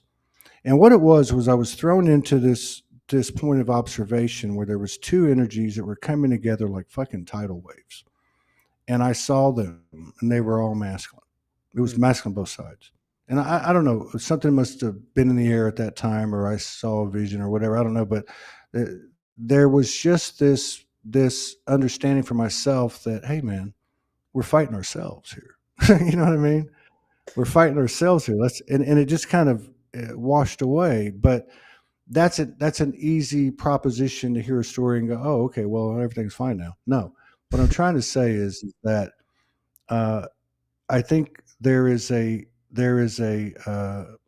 things are offered in greater simplicity now, in terms of the man's experience, because of the level of code and the expansion of the consciousness that's been generated, and we've seen the evidence of this by the feminine. Okay, all these years that we're able to move a little bit more rapidly, and I think zero pointing is that you mentioned the mother's heart when you go into that type of space, but is actually to understand, for me, that she's on both sides here. It is all her, right? So if I often in my own practice with myself over the years, use the words narcissist and empath, for my self talk, for my instruction of self, and always quick to take on this narcissist, because it it it's like the loudest thing to me in terms of not owning something, not seeing the God in the other, the mother goddess in the other. Uh, and that's because it's usually because I'm sensitive. I'm more awake. I'm more open. We all go through this. You hear people every day saying those people aren't awake or whatever the case is. So for me, that's really it. Now I've had the luxury of dealing with, ironically, some serious sexual distortion from the masculine in my lineage, to the point that really hit close to home, about as close as you can get. All right, and and I was able to step into those shoes and accept, revere, avow, uh, this prominent masculine and influential masculine in my life, and accept and see, uh, so to speak, where they were coming from. Uh, so I think that it's available for men to put down their armor and their weapons and their belief systems and their nationalism, et cetera, et cetera, et cetera, and say, we're just doing this to ourselves. Let's stop this now. Now, that's both an internal discussion and a discussion with a brother. Because why are we doing this? It's kind of like, not to bring up anything political, but it's kind of like, go stand 6 feet away from each other, or any other thing that came out of the COVID mandates. you start to question, why am I doing this? Well, if what you're doing is beating the living hell and killing the masculine in you in those physical encounters, then obviously you're doing it to yourself. There's a lot of hate. The reason for that rage and that anger that you're referring to, that flipping of the switch, what we know so well, because we had to go into that mode like that Mm. constantly. You didn't have a chance to go, oh, wait a minute, let me tell you about my feelings. No, boom. You either kill or be killed. So the reason I feel anyway, and a lot of this I worked out in those first 2 years on the street, when 2012, uh, is because of the hatred. I'll just use that word, and I don't like that word. I never have. I don't hate anything, but let's say prejudice, bias that could have uh, the potential of true hatred uh, towards another man. And we're speaking men here right now, right? Uh, you're going to talk to a men's group and so on. Uh, we really hated ourselves because it was all based on that competition comparison. Is your dick bigger than mine? That whole mentality. And if you know what I mean, so it's a real big thing for men. There's a lot of false persona and false bravado, and it's not a who do they think they are kind of thing. It's an unconscious thing, and we're coming into it consciously. And I really feel that our evolution has been and will accelerate quicker because of the feminine setting the stage all these years. And but this is I don't have the answers, Martin. I just am sharing some of the methods or some of the ways I've looked at it. But I can tell you this: you cannot fake it. None of this can be faked. And if the man over these, is going to find its new, the masculine is going to find its rebirthed creativity, its inspirational expressions to the mother and the lover that she is, right? Yeah, all that shit's got to go away. Like, absolutely. No, I'm telling you, 100%. Look, if you just use me as an example, uh, Sology was in my mind the expression of Morgan and I, right? It's obvious. It's the Trinity, right? It was, and again, this is in the old paradigm. This is up to 2023. So in the linear world, it represented a lot of things. We know energetically, we can talk about it all day long, whatever. But on the surface, it was also through contributions and endless gratitude and blessings for everyone that ever support and in all their ways supported Sology. It was also a livelihood. So to get to the end of the road and carve out the old and bring in the new, this is one man who just walked away from it all.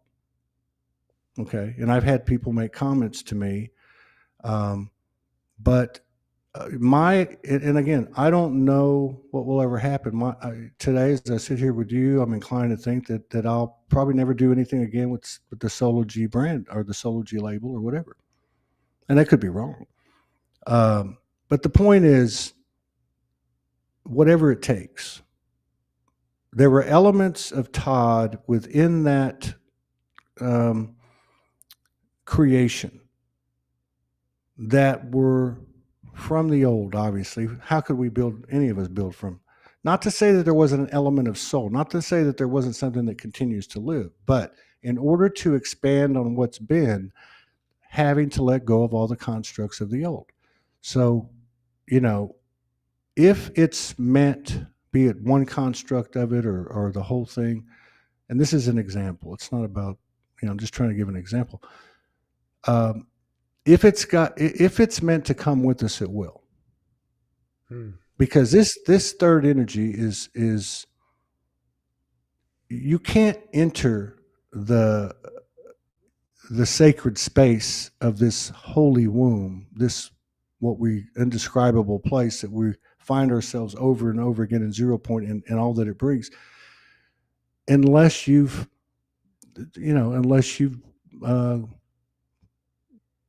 taken each step to get there. I mean, and there's certain things that aren't those things that were distorted and so on aren't going to be allowed. Or they're not. They just can't exist there. Yeah. It's like us getting this light and this solar flares, and we go, "Holy shit!" It knocks us off our square for a bit. But it's the same thing. It wouldn't make it.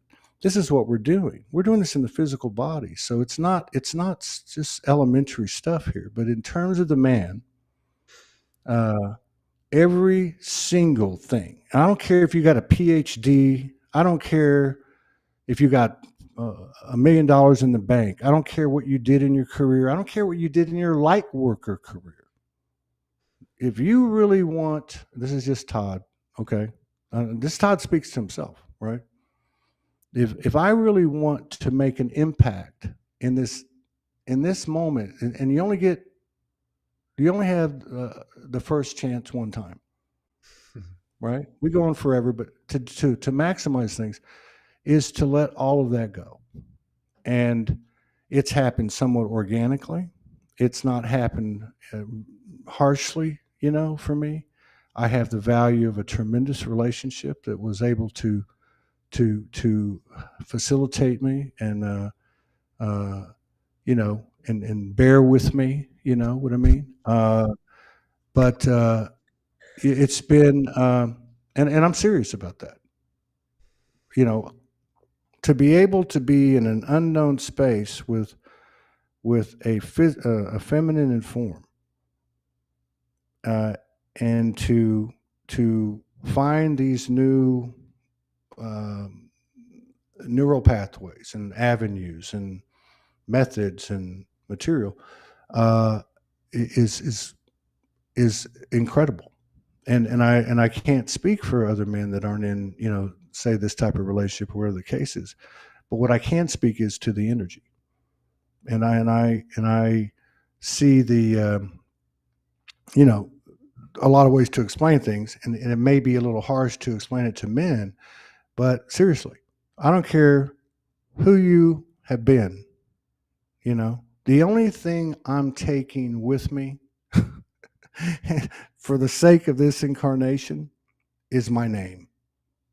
Okay, so I come out on the other side. I have my name. And when I say my name, I just mean as a point of reference. Not, oh, he used to do Sology or he's with Morgan. No, I have me, Todd. And then I'm blessed to come out of it and have my partner. And that creates a three. And then from there, we're starting to, like a lot of people, starting to interact and consciously have these exchanges in a whole new environment. Uh, but again, to bring it back around to what you're exploring and what I'm trying to offer on my end of it in the trajectory of what you're pursuing is that, yeah, it all has to go away. I'll not be surprised when the pendulum swings and the vast majority, not only of podcasts, I'll use that as an example, but of what is deemed as the popular podcast are women or feminine energy, right? And this isn't even what we don't even know what that is because it hasn't been allowed to be seen. And without sounding like suppression and this and that, and we all know the narratives, it's simply stepping back, and here we go with the pause again, and let that breath come out. And let's see what it has. Let's I can't build anything if I don't have anything to build from. Right? So I want to do my part.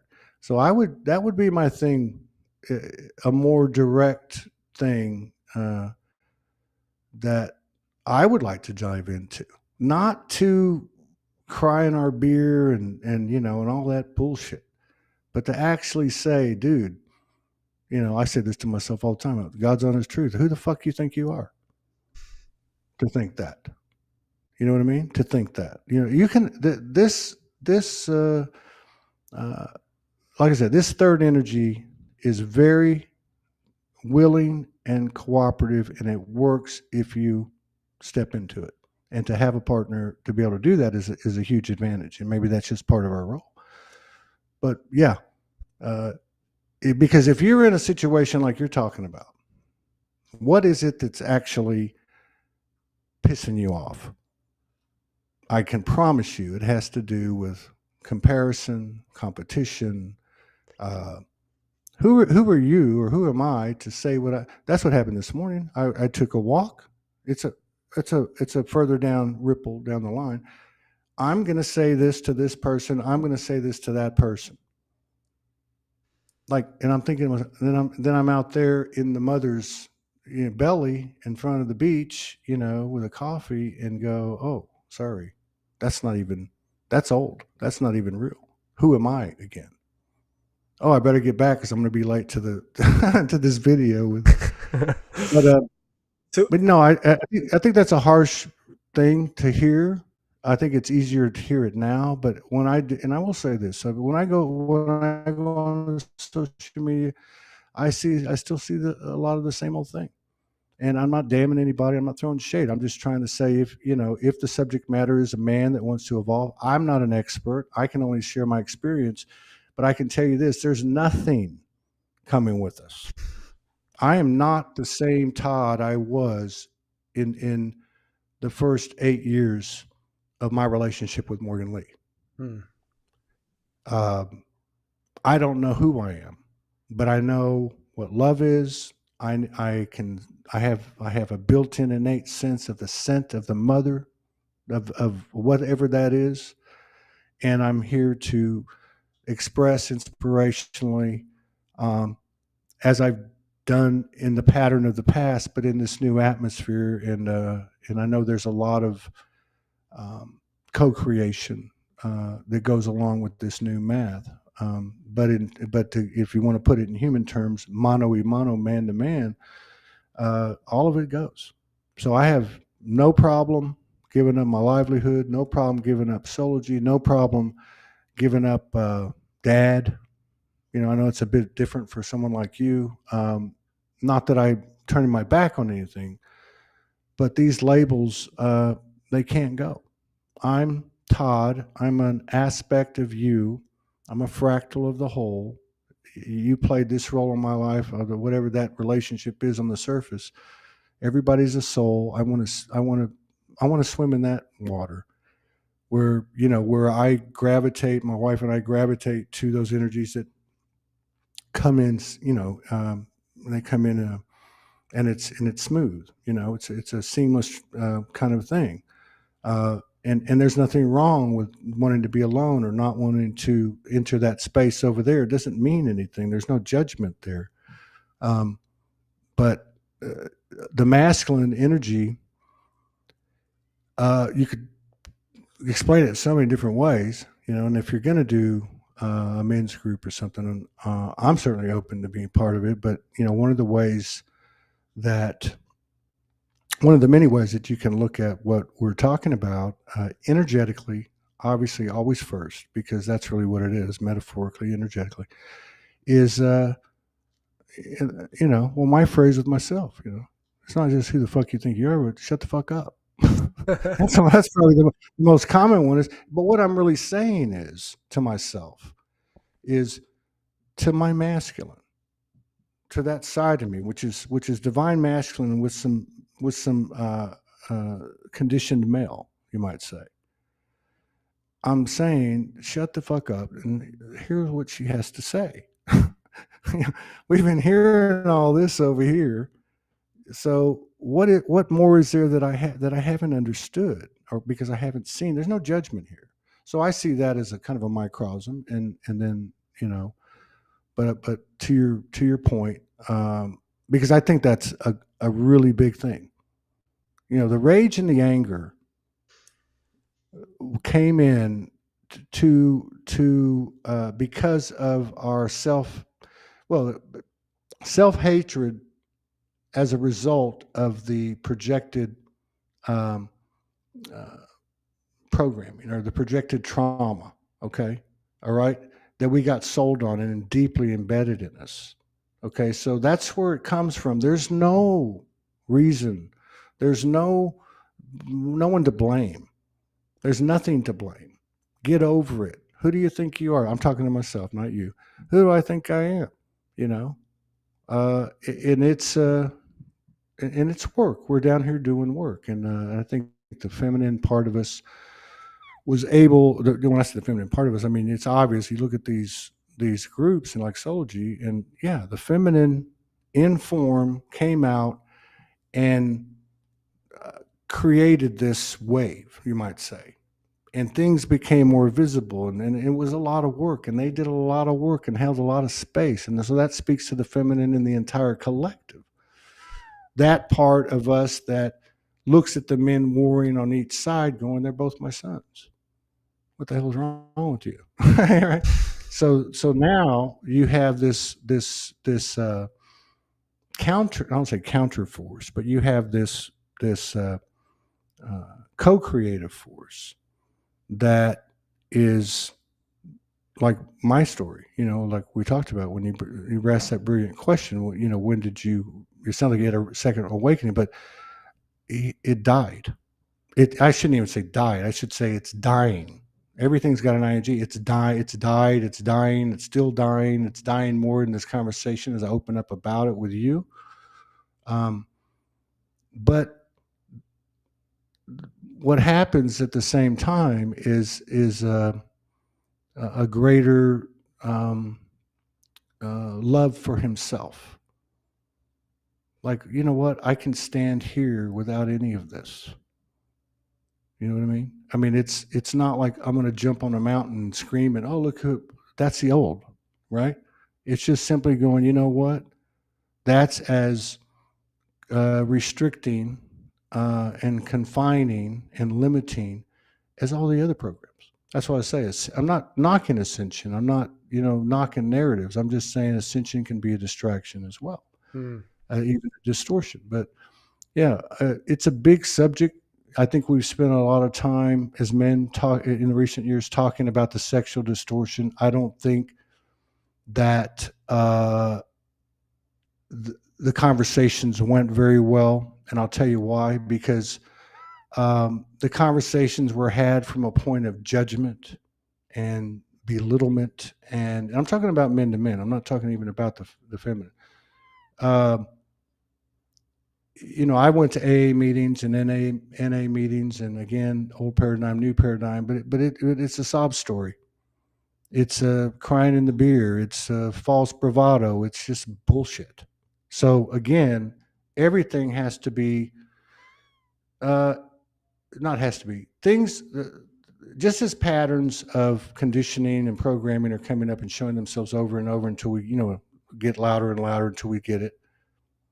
Opportunities too. So I do see this new atmosphere, this post 2024, post COVID, the space we're in now. I do see that some of the same, uh, frequencies, feelings, are coming around, and they'll be made. Uh, they'll look similar, but they'll be made in a different way, and they'll be by far enhanced. And obviously, a huge part of this is the masculine. Mm. The masculine. Well, if we're going to allow her for our all intents and purposes, the smartest thing to do, the thing we haven't tried, we might put it that way, to we're going to shut up and sit back and let that environment, that landscape, that beauty, uh, anchor and flourish. Then it would only make sense that the other side's going to come out and do the same thing. It's the pattern that we just had these last 12 years. So this, I think, is the time it's happening, and like Morgan talks about, getting used to it these last 3 months to the year, and that's a universal thing, and I think there's a lot to be said for that. Uh, but our masculine part of us is a huge important role, and we might think, because of the way we're built, that we're going to be appraised or judged based on what we create. But I'm here to say that may be true one day. But the real thing that I'm looking at is my own energy that would restrict my own femininity and obviously that of my partner and that of the collective. It needs to be allowed to come out here. And if the pendulum swings a little bit over, I can promise you it's coming back to 0 point. That's why we're all here. But I can also promise you that it's not going to swing to the degree and extreme that it did on the other side. We've gone through something together. We're coming out of it now. And the strongest suit to me that Todd can play for himself, and I would say to a brother, is to allow that feminine energy to be seen. And the best way to do that is get the fuck out of the way, shut up, and observe. Because what were they doing all these years? Observing, Mm. gaining code, gaining information with reflection and contrast, and yet we're out here the doer, the doer, the doer. And this is not to badmouth anyone or anything or any role. I'm proud to be a man, and I'm proud to be a part of the team that went through the grind. We all went through this together. Now we're actually in a space of reaping the rewards, and that whole heaven on earth connotation is not bullshit. I don't care how many extraterrestrial species, this and that, all whatever. This is it right here. So it's a huge proposition, um, and coming from a doer mentality is most masculine and form can feel. I'm talking about masculine energy and form, regardless of your gender. You, you're going to build. You're going to build. You're going to build. And then you're going to kind of be like after the old paradigm after sex and go, was it okay for you? Right? That's the mentality and the fragility that we carry. To be able to go from doer, talker, you know, to that quiet, powerful chieftain strength who, and what's the first thing that happens? That it will allow this feminine to come out and create a new field of fertility, and then we pick our moments, you know. It's quality, not quantity. but Oh man, so I good. think I think and I think what you're doing is a really good thing, and um, I'm happy to see. But you've always kind of been out there as a man. I mean, in terms of what you're willing to talk about and some of the things you shared, you have a strong feminine uh, energy. As far as I'm concerned. But yeah, I do think it's important to discuss these things beyond what these. I'm not knocking men's groups. What I'm saying is beyond the conversations we've had before Yeah, about porn, absolutely. about hey, let's kind of do this. Let's all say, you know what? I would say something as simple as a vow of celibacy. They have that. What is that thing Joe Rogan does? It's Sober October, I think. Hmm. He does it with friends every year for a month. Just energetically, as an example, would be like celibacy. I don't care if you're in a relationship and you think you're a twin flame or whatever, but the energetics of that itself, like Uh, fasting, yeah. you know what I mean, on steroids. Just just the and I can tell you from my own journey, just um, the things that come up as a result. You know what I mean? Like when you fast, you start to notice. Like when you fast, when I first did it in earnest in 21, I would notice myself. I'd be on the couch. I'd get up and go to the refrigerator and open it. I Yeah. thought, oh my god, I didn't realize. You know Automatic. what I mean? Yeah. And so you learn, and the same goes with the celibacy uh, uh, approach. I mean, but I think it's a great thing to open the door and get past the crying and the crying in the beer and telling the war stories and get down to, you know what, man, I'm getting to know my feminine energy, man, and it's a little bit freaky. Um, it's weird, it's strange. I have feminine sensations. Uh, You know what I mean? Like, I thought I had a vagina at one point. I mean, I feel vulnerable. I feel uh, like I need to say something, or I'm not being allowed to say something, or I got emotions coming in, and real shit. Real shit. because all that sexual distortion uh, is rooted in suppression of our feelings and our anger and our rage and our the whole kit and caboodle, you know. And I do too think that as time has gone on, you know, s- more often as time goes by, coming into the awareness about something brings immediate alignment. That's the kind of energy we're engaging in, and and and I think our creativity as a whole will explode when we get to the other side, when it seems to be this 90-day period where the masculine energy really can step into what the unknown. um, that's when we really start to explode. And we go back to Franco's incredible insight. He said 2025 will be like nothing else. And then at the same time, Franco, horoscopes, Edgar Casey, Dolores Cannon, anyone else, that was a snapshot at the moment. You know what I mean? Yeah. And if we're the ones that are regulating the intensity and frequency of solar flares and Schumann resonance and this and that and the other thing, then you might say for so many words, the future's in our hands. You know, so there's no guarantee, and that's never going to go away. Mm. But yeah, yeah, Wow, brother, absolutely beautiful. I just want to echo what you shared there. Like my deep gratitude for my partner, like has brought me through and continues to bring me through in ways like is just unbelievable and incredible, the support, and as that represents the wider feminine energy that's pulled us through and held us through, and you know, planted these seeds and created this environment for where we all are now. And it's beautiful, and like I'm just eternally grateful to her and that feminine energy within us all.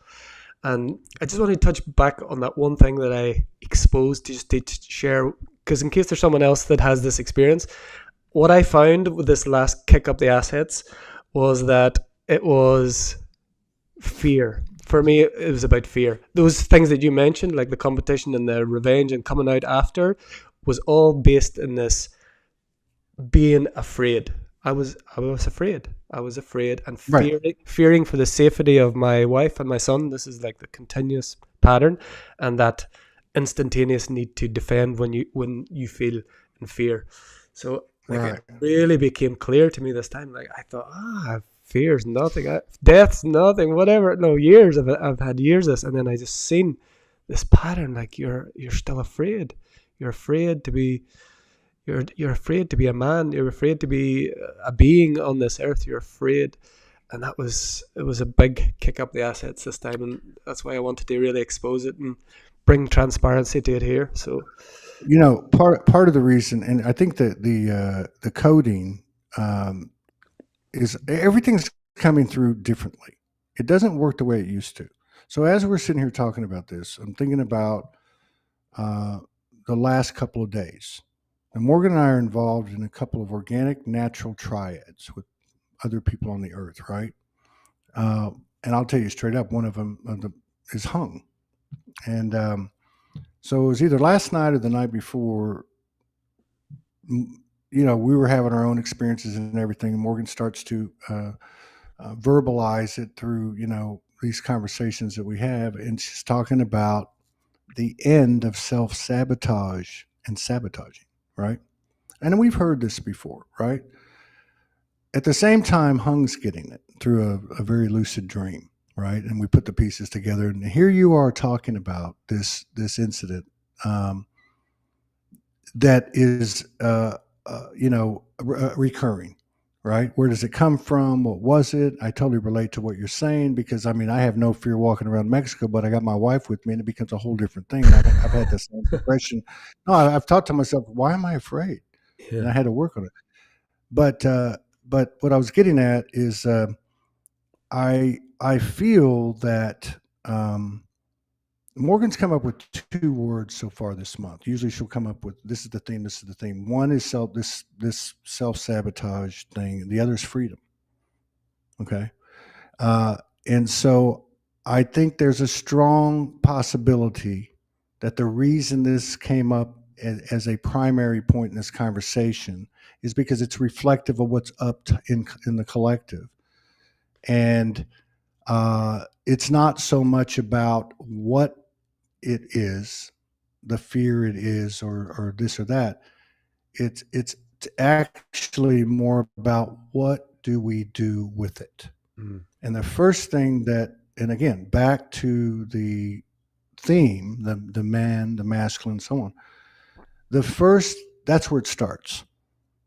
Okay, so if for me anyway, once those things would happen to me, and it happened many times, and it happened many times on video on Soul Speaks 5D, um, was to go back to the point of ignition and to understand that this is a somatic, mental, emotional response that's so ingrained in this masculine journey, right? That we've got to the point now where we can see the forest for the trees because we're realizing that's all it is. It's the animal part of us, which is just as coveted and just as revered and just as part of this Trinity, body, mind, soul, whatever, that had the dominant uh, bandwidth. Mm. We're entering an equalized bandwidth, so it's still a part of it. It may turn into, instead of the interaction creating this somatic response, okay, first in thoughts and then words and actions, that may transform into, hey, Bill, we're not real comfortable with this. We appreciate what you've offered. It's not a fit for us. Wish you the very best. Shake hands, part company. It's really not. Um, it's really about what we do. Because another way to put it is, if something happens, where is that stemming from? Is it stemming from my past? Well, because it's happened before, and is it in my future? Because what's going to happen, and da da da da. No, but present, I can say, oh, that's what that is. That's it doesn't matter what's coming at me. It's what here it is. Here's that feeling. Okay, wait a minute. How you doing? How you doing, pal? Hey man, I'm gonna give you a rest. You know what I mean? I love you. I love you. I'm gonna try something different. Mm. And I think that's kind of another thing that's happened in this new atmosphere is one way or the other, people saying and realizing you can't do the same thing you did before. Everything's got to be different. If you want it to be different, everything's got to be different, and everything we experienced and learned had an element of the, let's say, the inverted or inorganic matrix. Whatever the term is, we can now walk, through life, and even if we're wrong, right? At least it would make sense to try something we haven't tried, and it's got mother written all over it, right? Yes, it So, does. I so I I bet. think, and so yeah. Go ahead. Go ahead. So, well, the reason I said that to you is because part of the old process was identifying something. Let's talk about it. Let's explore it. Da, da, da, da, da, like you said, it was fear. It was this with me. It was that. But part of the way it seems to work in the new is just to bring it up and talk about it. And as quick as that, it goes. It's settled. It's more of a sign of what's occurring. That's why I brought it up, because she was talking about this is really it. I mean, this is think about that. If you have something like that is gone, the self sabotage, the speaking too quick, the acting too quick, these are all the same thing. Yeah. You're interfering with the flow. You're interfering. It's not being allowed to be seen. So now, sometimes maybe, well, what I'm saying is that when things come up and they come up in this sequentiality and the synchronicity, uh, that maybe what we're doing is prophesizing in present time. Like, yeah, it's going to come up because it's up for everybody, kind of thing. But Mm, think about that. If that's cleared, the level of communication, this telepathy or beyond telepathy thing, it grows by leaps and bounds. yeah, You know. for real. So I did get to the beautiful, calm conversation you had with Bill eventually, but I still had that explosion before. I had that explosion, where it was, and it's like it's that ability to create that space when I feel unsafe or I Yeah. don't feel safe, and I feel like it. That's where the work is still for me. And actually, this thing Yeah. I'm going to this weekend is so there's a day fully about healthy confrontation between men. So it's a part of a program that I'm going to for the first time. So it's very timely, but yeah, we did get there and it was amazing because normally that experience maybe would have went to a flight, would have went away and didn't get to that point like the way you described the conversation with Yeah. Bill. We did get there, but the work is in that uh, trigger reaction and having the Yeah. ability to have that space, having that mother's womb, and like I am safe, and the ability to breathe Yeah. and get and not that reaction. That's where the work is Look, still for this one. yeah. No, I totally get that, man. I mean, I think as men, it's a huge thing. This rooted anger, rage, etc. In the masculine, and again, what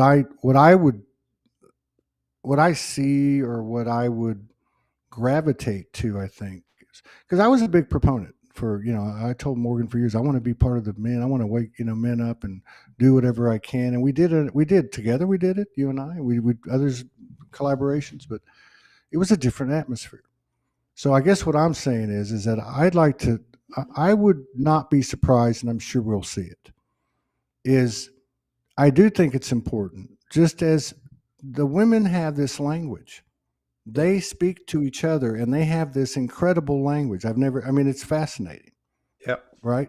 that's big. The men, the men in general haven't had that because it's all smoke and mirrors. So I Yeah, really feel like that, um, in what I would gravitate to personally would be something, and I don't have the script and I don't have the agenda, would be where the men are speaking from their feminine. Okay, like I'm talking about like root stuff. I'm talking about like stuff we never talked about. But to speak from our feminine side, and again, pendulum maybe goes too far, but we've already worn out the other side here. And anything that we involve ourselves in terms of having the old war stories and I hate to say it, but like victim consciousness, because that's a reality, because the fear, the victim consciousness, yeah, etc. That's the one and the root. same. Uh, yeah. So invite the feminine into your feminine, my feminine into this space, men and 6 or 7 other guys. What does that mean? Well, I don't fucking know. Let's find out. Have you ever felt this? Have you ever felt feminine? Have you ever I don't know. What do you think it is? And how do we learn? And again, I think there's a lot of power in that because if the intention is aligned, the third energy is there to help us. Mm. I mean, it's in a way it never has before. Um, so yeah, I'm really excited to see where you go with it and keep me informed. And I'm all ears and certainly open to any collaboration, be it private or public. Although I'm not too public these days. You've served your time on that for sure. Oh, absolutely. And just to be clear, what I'm talking about this weekend, I'm going. I'm not. It's not something that I'm facilitating. I'm going to Yeah, participate in something. Yeah. yeah, yeah. And you know what? I have to. Yeah. I have to buy a gum shield. I just got an A email. what? I just got an email before this call we got on here. I need to go get a gum shield. You know, a What the gum hell shield. is that? You know what boxers put on when they go on, when they're going on. So there's actual real Oh, so you're actually going to hit each other? boxing gloves, and it's like real, but it's in like an aligned way. It's called Sacred Yeah. Sons. I don't know if you've heard of it, but there it's Sacred I Sons. think. Wow, that's wild. So yeah, So I only find that out see that before. makes me So you can imagine what see happened that then. makes yeah. And see, I think another thing too that, and I get a lot of this from Morgan, is that the identifying the one thing and then finding what's the opposite of that. Mm, And so as you're telling me this, I'm thinking, wow. So what if that's one, right? And then you go to the opposite side. And so what if you got say you got a dozen men there, and mm, say you the opposite is you all stand in a circle holding hands, yeah. right? And then you turn to each other, and the two are looking at each other in the eyes. And then you know what I mean? Like this is the territory I think that we're headed into, Mm, um, because we're gonna wear out any part, any influence and part of the old masculine, the modalities, the stories, the everything. And I think this is a I like that pendulum um, metaphor, analogy. Yeah. So, and then of course, Martin, you know this. I mean, your intention. Okay, and this is, I think, a good thing for any of us men to remember too. Is first of all, you're taking the initiative. Second of all, you're stepping into somebody else's arena. So you're already giving up control. See, complete. so that's you look at the energetics of it. That's a very, and then you've got other people doing the same thing, and that's emerging. That's a potential multiple trinity. You may run into somebody there that you click with and the third energy booms, and you know what I mean, and that's contagious, and that's broadcasting even to those people beyond the field that you're in there doing that with. So Mm. yeah. So yeah, I only find that out before I come on here. So that was a fun little email We- to get. I hope you don't end up in the hospital, and I'm kidding. I'm sure it'll be Yeah, a great thing. that's what I think it's I three. appreciate it. Yeah, brother. Big Wow, big two love to hours big 20. love to yeah. Is it two? Yeah, 222. Isn't that cool? Yeah, No, I really appreciate it. I'm really happy to connect with you. always. And I haven't looked at. I don't have any comments pulled up or anything. I can only see your face, and it's been nice. It's been something that I tried to capture all those years, but again, the atmosphere is different. So it's really felt like a conversation to Yeah. me, and I find that very fruitful. Thank you, brother. I want to just really appreciate you and appreciate your time and wisdom today. It's been amazing, very powerful, and I'm happy and excited to see where this all takes us. And maybe Hmm. we'll meet in the physical soon enough. Who knows? I'm really feeling that call. If I make it out of We, hospital, we, you never know. we got a lot of intel about Mexico, so Yeah, that I'll gym be happy there. to We've been called. share that. Huh? We're definitely being called there. We're being called. And this last kick up the assets was the final, like, yes, go. Right. So yeah, but yeah, brother, it's been amazing. Thank you for your time. Thank you for being here, and excited to see what's birthing in this new energy. All right, brother. You take care. All right. Thank you, I'll see everyone. you. Thank you very See much. you soon.